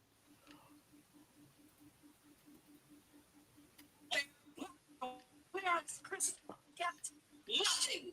You lose. What dancer? Exactly. Fuck this movie for disrespecting the legacy of William and Joseph, William, Hannah, and Joseph and Roald Dahl. On that alone, could make it the worst Tom and Jerry movie. On that word alone. Don't forget Gene Wilder. Mm-hmm. Yeah. Who passed away previously. Now that's Like, 4 dead people. Like, seriously, though. Like, no Tom and Jerry movie makes me just on the fact that it exists. Like, no Tom and Jerry movie has ever desecrated the legacy of dead people more than this. Even Wizard of Oz was more competent at this and actually gave them something respectful to their legacy. Exactly. But Tom and Jerry Willy Wonka just desecrates tries as hard as possible to desecrate the legacy of two beloved franchises like Tom and no joke, Tom and Jerry didn't have anything any other products related to them until as far ahead as 2021 with that short that was made. Yeah, this was the movie that pretty much killed the crossover medium in the mainstream for Tom and Jerry. Exactly, and also apparently Warner Brothers decided to make this movie because they were about to lose the license to Willy Wonka. Well, all I will say to that is that this was a whimper of a farewell for the license. Thank God that Paul King was able to redeem them with Wonka. Mm-hmm. Like I'm not gonna say that the 70s film is like perfect or anything, but it was charming in its own way. And like anything that it did was done better by Charlie and the Chocolate Factory later on. But yeah, this is bad.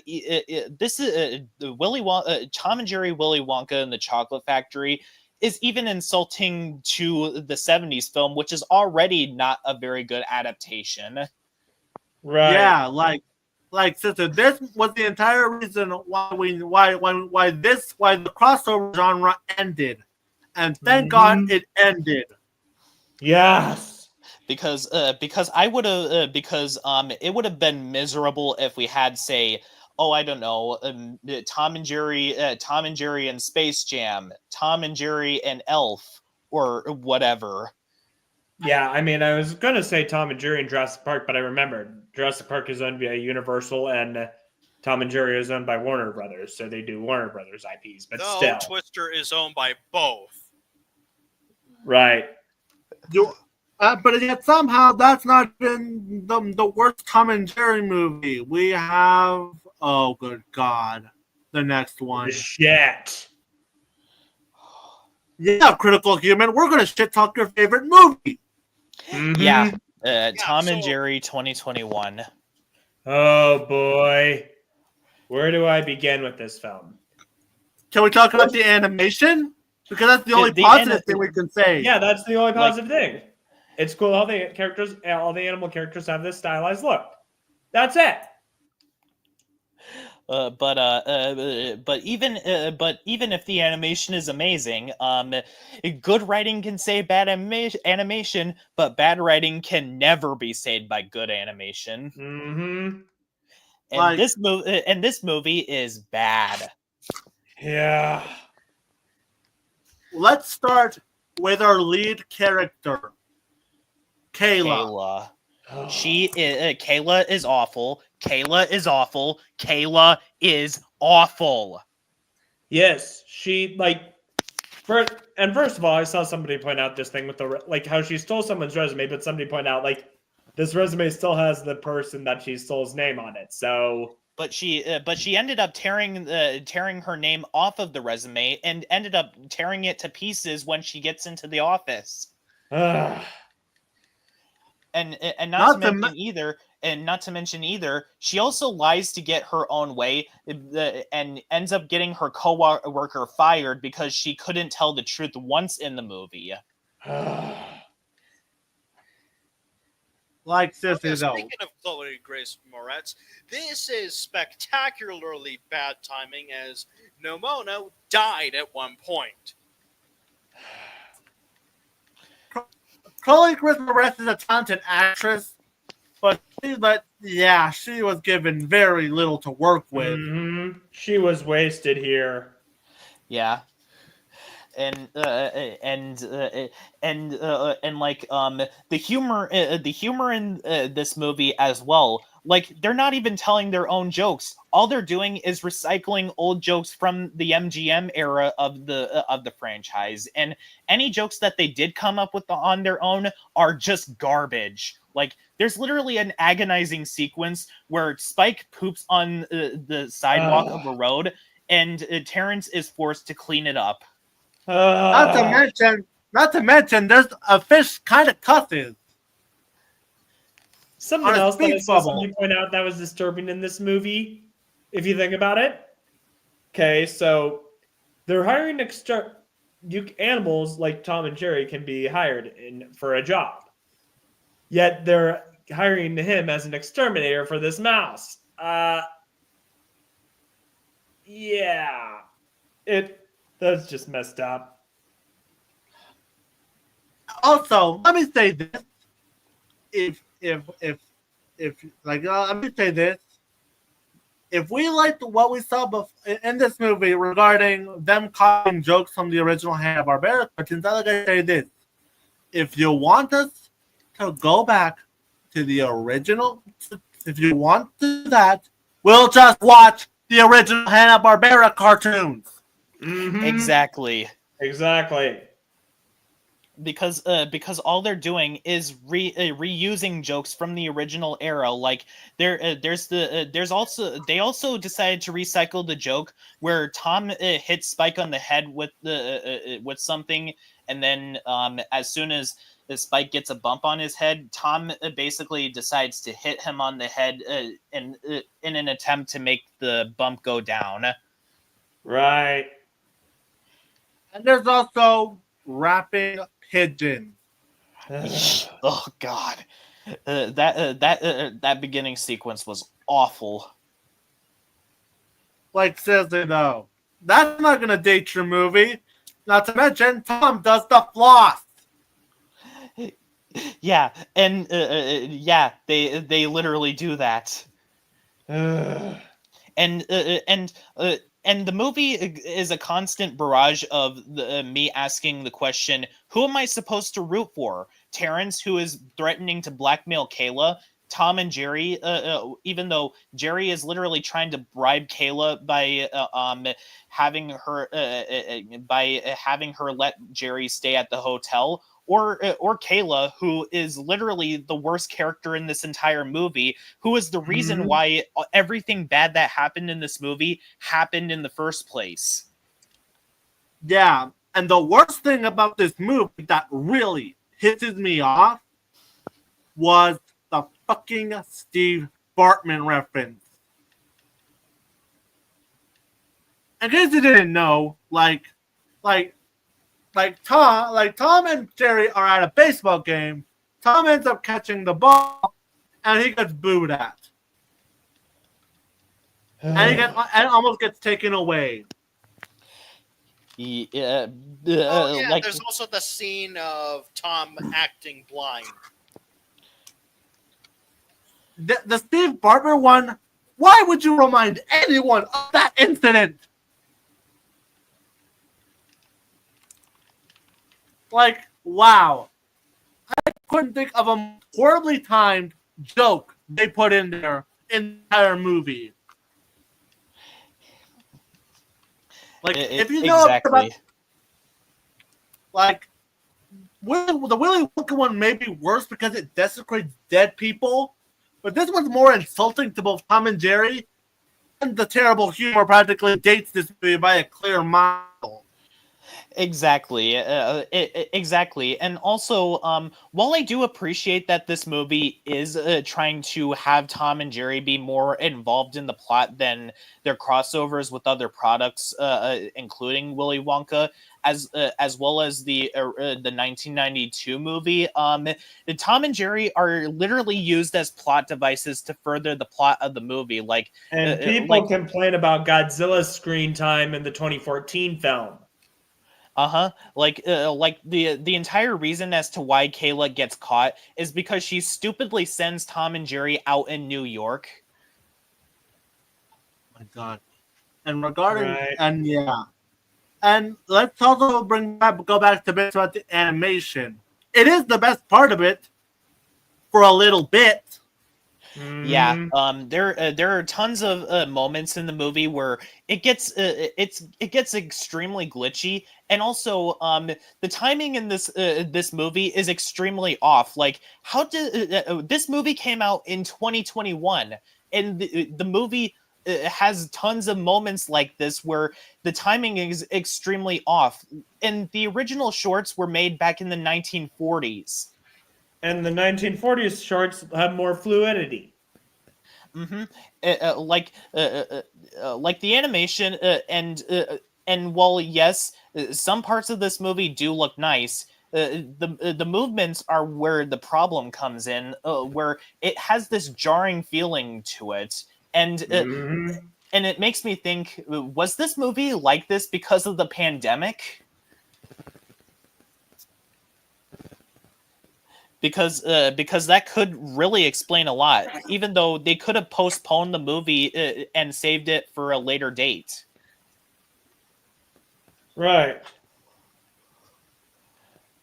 And like the animation, a bit like how people complained about Wish and the new Smurfs movies animation, where even though it is definitely a unique looking, most people use it as a strike against the movie. Mhm. Like, does the animation actually work against those three movies?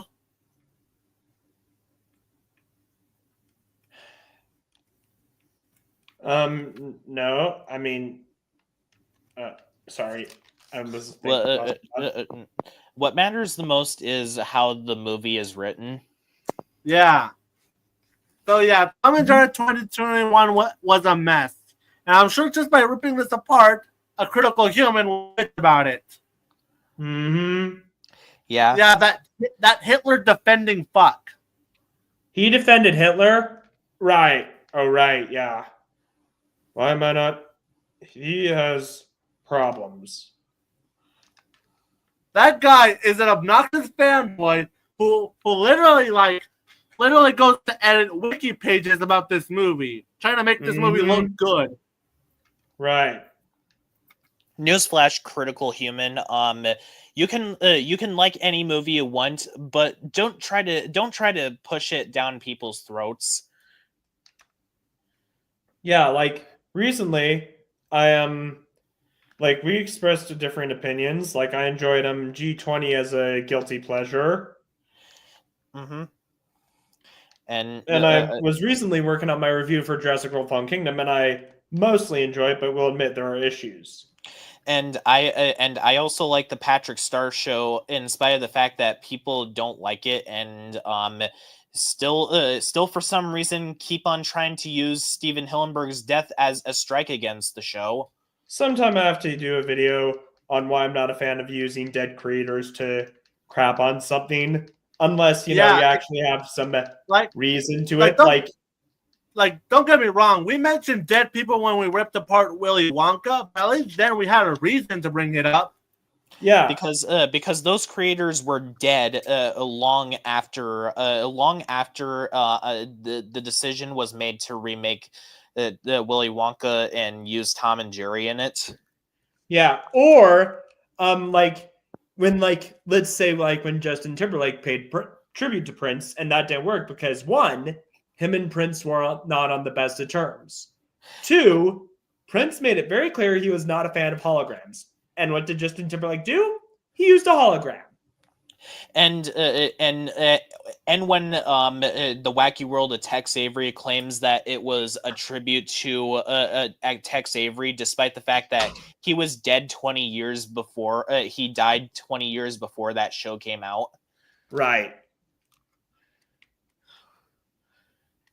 The only Tom and Jerry movies that came out after this was one called Cowboy Up, and the other one was Snowman's Land. They're all in the style of the 2014 series, but I don't think anyone remembers those. Right. Yeah. I haven't seen them myself. Although there was that one short from the same people who did the Looney Tunes cartoons, and in all honesty, I wish that they did more of these. Yeah, the same person who worked on The Day the Earth Blew Up and Uncle Grandpa. Yeah. Like, say what you will about Uncle Grandpa, but hey, it was more entertaining than Teen Titans Go. Yeah, Right. like Uncle Grandpa is a pretty decent show. The thing people are way too hard on. Yeah, it was just, I feel like it was like crapped on because it was around the dark age of Cartoon Network, which I mean, every channel has its dark age. The Dark Age would not be the best argument to use, because around the time that Uncle Grandpa came out, we were getting shows like Adventure Time, Regular Show, The Amazing World of Gumball, Steven Universe, Clarence, We Bear Bears, OK Kale, Let's Be Heroes, etc. If anything, Nickelodeon was actually on the dark age during that time. Heck, there was this show I liked during the dark age, back at the Barnyard. I like revisited it. I'm like, hey, this stuff is actually really funny. Like, I'm still laughing and enjoying it. Cartoon Network's Dark Age was actually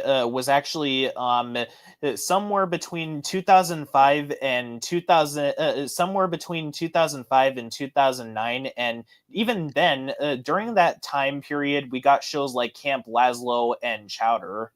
Right. Yeah. But I think what really cemented the dark age for CN was basically CN Real. Right.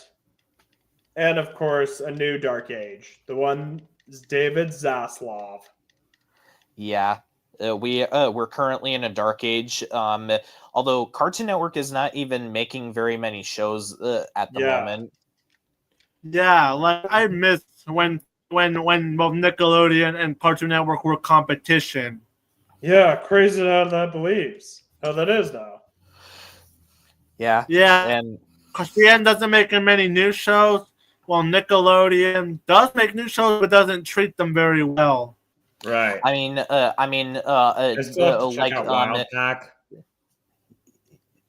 Yeah. When was the last time that we ever heard anything about shows like Rock Paper Scissors? Yeah. Like, if we were to name the most recent Nick shows, they'd end up going to Paramount Plus first. Right. Yeah. And, there was that Rugrats revival. The only other Nick shows that I do remember is one that they called Super Duper Bunny. It's kind of new. Huh, never heard of it. There was Transformers Earthspark, Tales of the TMNT, Max and the Knights, and of course the new Smurf show. Yeah, although I heard that Nickelodeon is treating that Smurf show pretty well. Mm-hmm. Yeah, but although as someone who knows about its existence, chances are most people don't even remember the fact that this show even aired. I mean, then again, the 2015 Alvin and Chipmunk show aired for a long time, and not a lot of people really talked about it, but for very good reason, because Alvin and Chipmunks 2015 is one of the most boring shows that I've ever seen. Like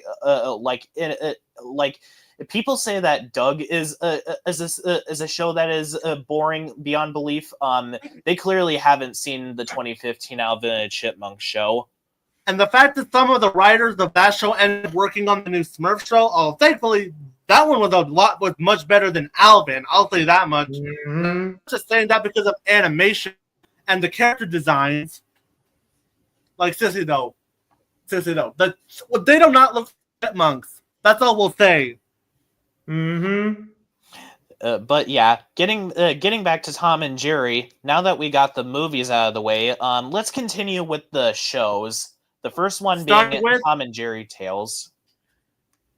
Oh yeah, my first exposure to that was when I saw it on DVD. It was called Tomcat Jetpack. Yeah, my first exposure to the show was back in 2011 when it aired on Cartoon Network. I think Yeah, I saw a few bits of that. Yeah, it was basically on Kids WB. Mm-hmm. You know, the same one that had Johnny Test. You know, the one that Right. before the internet started to hate on it, people loved Johnny Test. Yeah. Right. Although Tom and Jerry Tales actually came out during Kids WB's darkest age. Yeah.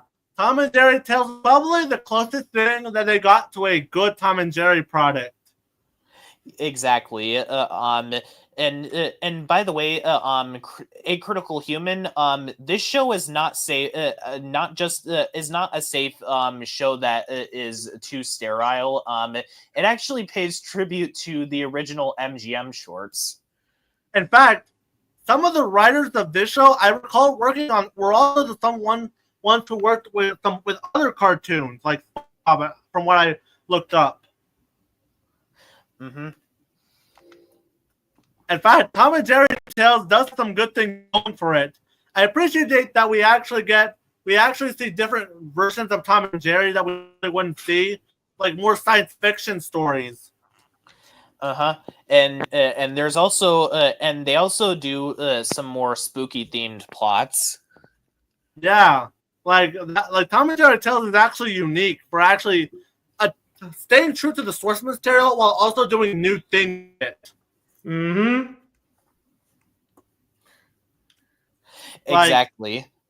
And Like one episode where they go inside a computer. Right. yeah, and Tom and Jerry basically go to war with each other. Yeah, like I love of the iterations of Tom and Jerry. This is the one that I do kind of come back to and again, although and this show does at least have better slapstick wise. Mm-hmm. Although considering a lot of the competition, it's a good thing that this show ended up being so good. And probably has one of my favorite Tom and Jerry intros. Like Yeah. it starts with a blueprint, and then once we see it in animation form, you're already interested. Mm-hmm. And like and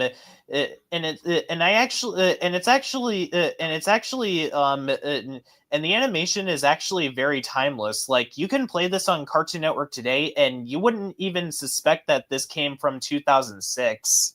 Hmm. Yeah. Dang. And one thing you'll notice is that in each 3 episodes, they're all tied to a similar theme with each other. Mm-hmm. When they're about Yeah. something, yeah, like you can tell, like when they put 3 episodes in the airing order, they're all related to the same thing, to a similar theme.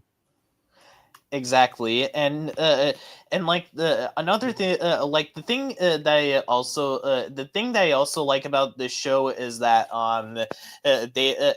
they do keep the 3 episode format because let's face it, you won't be able to just like with how an action show goes up to like 11 minutes, you're not able to get things will drag out if you drag Tom and Jerry out for over 7 minutes, and they kept that format for this show.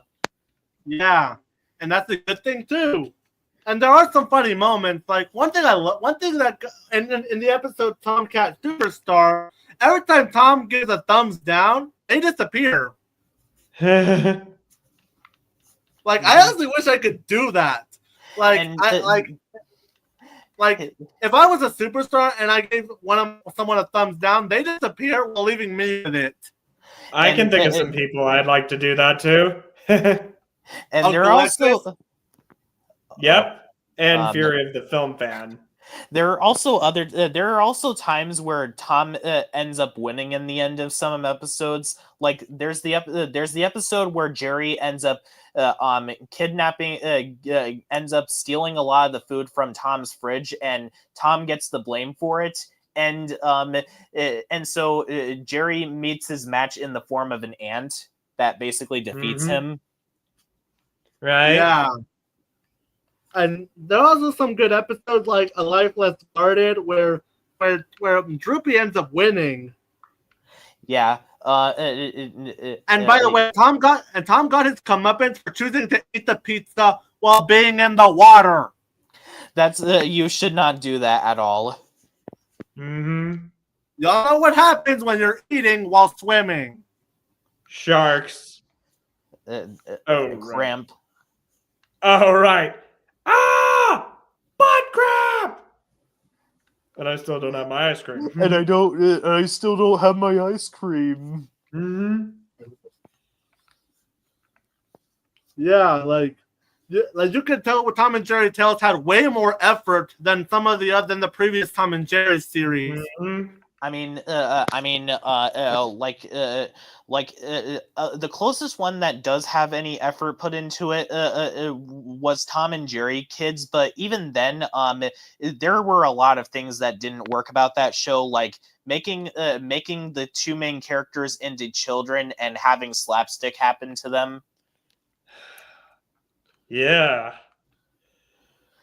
And that's really about it. But this Tom and Jerry Tales is the one that got it the most right. The slapstick is great, and the show keeps the 7-minute format, which is just like what the original MGM shorts did. Yeah. Mm-hmm. Tom and Jerry Tales is definitely good at capturing what made Tom and Jerry iconic. As probably the best incarnation post that isn't Hanna-Barbera. Yeah. Mm-hmm. And now we can move on to the most divisive iteration of Tom and Jerry, the 2014 series. I mean, this one is also better than a lot of the other series, but at the exact same time, it's not as good as Tom and Jerry Tales.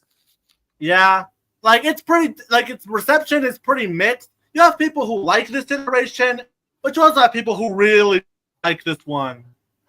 Basically, a problem that these shorts these episodes have is that they decided to have Tom and Jerry be in Flash, which is not the best decision ever, because that's like trying to do Looney Tunes in Flash or trying to do Ren and Stimpy in Flash. Right. That being said, I'll give it that season 1's art direction. It does kind of have a little bit of a charm to it.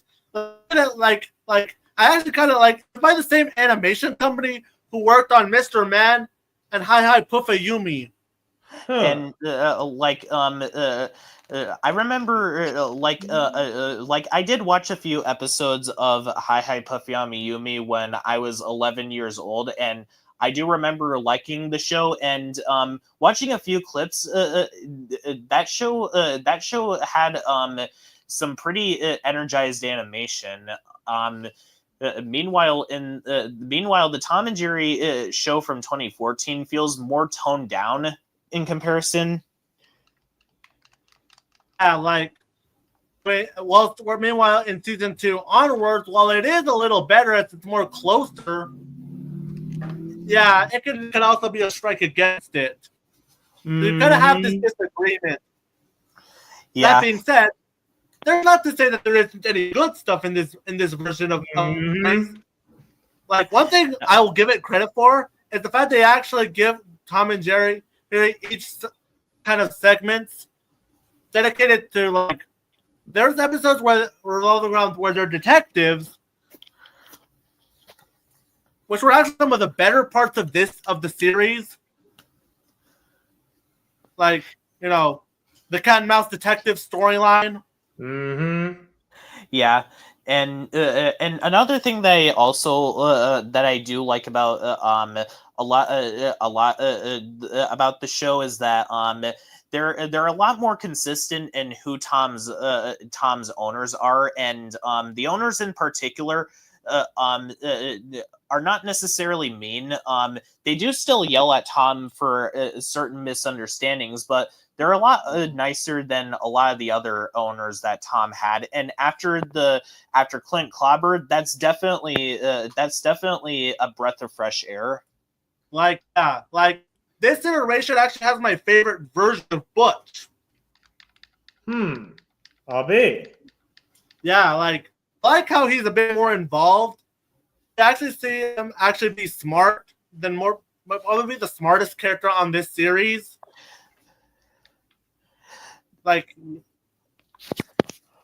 And I guess Nibbles can be enjoyable depending on which episode he's in. This show also has its own sets of problems. Like the first episode that they decided to put out, which is Spike gets disciplined or whatever, is a terrible first episode of a show. Yeah, basically Tom's photos finish done rear wrong. But to say that there are some good episodes, there are good episodes. One of them being Say Cheese, which was basically a combination of all of season one's segmented story, and all combined into one. That actually ended season one on a good note. Though, since we're on the topic of Cartoon Network right now, Cartoon Network did not treat this show very well. Like, after a few episodes of the show, it was moved to Boomerang. Why am I not surprised? Yeah, this show ended up going to Boomerang, and for whatever reason, this show went on for 5 seasons. Although I honestly don't know why, considering the fact that most of the other shows that were airing on Cartoon Network at the time did stay on the network all the way through, unlike with what Nickelodeon did with Nicktoons. Yeah, seriously though, it managed to last 5 seasons. A part of me believes why it did is because it's popular in other countries. And I guess they make it because of overseas. Pretty much. Pretty much. There are some good stuff. Let's see other things about the series that's worth noting. The way Spike is characterized is a bit of a mixed bag. At times he can be the worst. And I'll give him credit for one thing, is that he knows what to punish Tom and Jerry. Instead of just being just Tom. So I guess that's one positive. And regarding the animation in the series, it's also kind of split down the middle. The animation is definitely much better than how it was in the Gene Deitch era as well as the Filmation era. But that's because it had a sense of consistency. Yeah. And but the slapstick is still kind of feels off due to the fact that they decided to use Flash for this show. Although I'll give them credit, at least they're not as off or flat denuded and censored like it was in Chuck Jones. Exactly. So I guess in terms of slapstick, it's a little better than Chuck Jones on that alone. Exactly. Because a problem that the Chuck Jones shorts had was that they felt too slow and sluggish. Yeah. And I'll give them, the 2014 series is good, but not really great. In terms of Tom and Jerry related stuff, it's definitely third place, in terms of their shows. I mean, it's not as good as it's not as good as the Tom and Jerry tales or the MGM shorts, but they are definitely much better than the Chuck Jones shorts, the Gene Deitch Tom and Jerry shorts, the Tom and Jerry comedy show, and Tom and Jerry Kids. Right.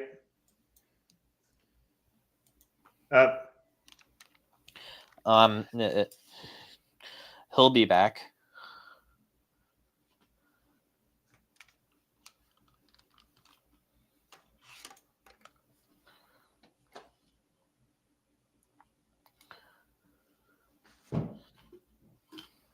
Sorry, internet. All right. And as for Tom and Jerry in New York, that doesn't really count considering the fact that it's basically a continuation of the 2014 show. So yeah, like I would definitely say that's 2014 series. At least it has some of the better aspects of Tom and Jerry as opposed to like the Deitch shows and Filmation or Kids. Definitely has some of the better aspects as opposed to the last 4 shows. Yeah, because it has a bit more to like here, and plus, at least I'll give them credit for having a little bit more of a variety in their stories. As you can tell, they have the witches.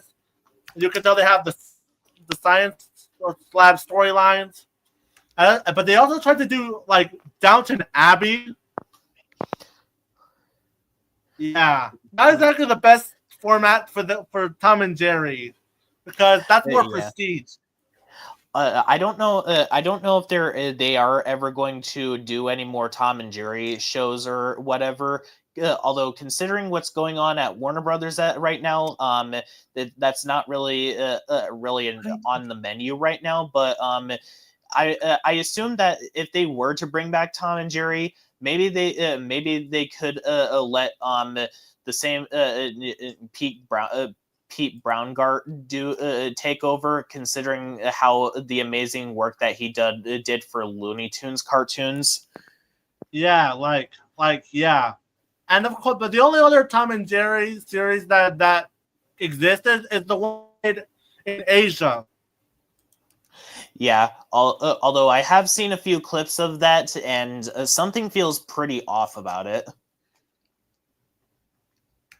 So yeah, and apparently there's also Tom and Jerry Time, which is basically a preschool version of Tom and Jerry. But Tom and Jerry does not work in a preschool format. I'll just say that right now. Like that's the same problem with Baby Looney Tunes. Like this slapstick duo does not work for preschoolers. So yeah, that's pretty much every piece of Tom and Jerry media that we can cover. So how is our overall? We could talk about the 1971 Tom and Jerry series, but not a lot of us really saw that. Me neither. I never saw a single episode of that. But yeah, Tom and Jerry as a franchise. Tom and Jerry as a franchise. I'm gonna go ahead and say this right now. It's a good franchise, although I use that in a specific asterisk where the best that Tom and Jerry ever got to was the MGM era, and as well as Tom and Jerry Tales and the 2014 Tom and Jerry show. A lot of the other ones can get very hit or miss. Yeah, like this franchise, it was at its all-time peak in the 1940s and 50s, went on a major downward spiral in the 1960s, and it's stagnant for only a couple of years, up until 2007. Basically, yeah. And then after Tales, the franchise kind of went stagnant in terms of the series again, albeit it is better. It is not as painful as it was in the 1960s. Yeah, to me, the worst Tom and Jerry show is the Tom and Jerry comedy show, And the worst Tom and Jerry movie is Tom and Jerry Willy Wonka. Yeah, that's the movies, with a couple of exceptions. There was only once in the early 2000s, up until I would say 2007's A Nutcracker Tale. 2002 to 2007 was probably the peak of Tom and Jerry movies. And after Exactly. that, ever since they went into crossovers, they pretty much went downhill. And hasn't Yeah. made a fully well-regarded Tom and Jerry movie in any years. And considering what Warner Brothers is going through right now because of David Sleazebag, we're probably not going to see many Tom and Jerry products for a while. But when they come back, we'll see how they'll fare if they end up getting another movie and another series. Here's my idea for what they could do for a Tom and Jerry movie. Maybe we could find out about the origin of Tom and Jerry's family and basically have them not talk throughout the movie and have the animation have the same animators as Storks work on the movie. Yeah, and just to make sure that to draw in the point, type this in the comments down below. I know it's getting old at this point, but we have to keep doing it. Hashtag fire David Zaslav. I was about to say David Sleazebag, but yeah, I was about to say David Sleazebag, but yeah, that's not what the hashtag is about. Yeah. Hashtag fire David Zaslav. And your son Steven here. Tom and Jerry will always have a place in our childhood hearts. Regardless, and even if they did have their ups and downs, they'll always be a great franchise, and regardless of how Tom and Jerry has gone in the past couple of years, and in all honesty, they have been more hit or miss in recent years than Looney Tunes has been, but that's a story for another day. Right. Tom and Jerry will always be a beloved franchise that will match the same popularity as Looney Tunes, SpongeBob SquarePants, etc. Yep. And I think we can end this by saying Tom and Jerry will always continue fighting for the next generation. Their influence is infinite. Yeah. So we'll cover. I don't know if it'll either be regular show, The Loud House, or My Little Pony, but we'll just have to wait and see what the cover. I do have a couple of planned shows that I'll be covering.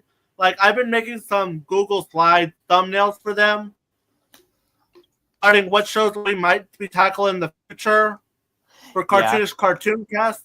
Like so far, I've made one for My Little Pony. I made one for The Loud House, regular show, Fairly Odd Parents, The Simpsons, Gravity Falls, both the Helliverse, both Hazbin Hotel and Hell of a Boss, all the Sonic cartoons, the Smurfs, and VeggieTales.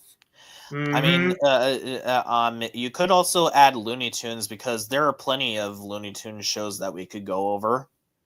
Yeah. Including Tiny Toon Adventures, as well as Sylvester and Tweety Mysteries and Tasmania, etc. Right. Yep. And until next time, have a good night and stay safe. Good night. Good night. Good night.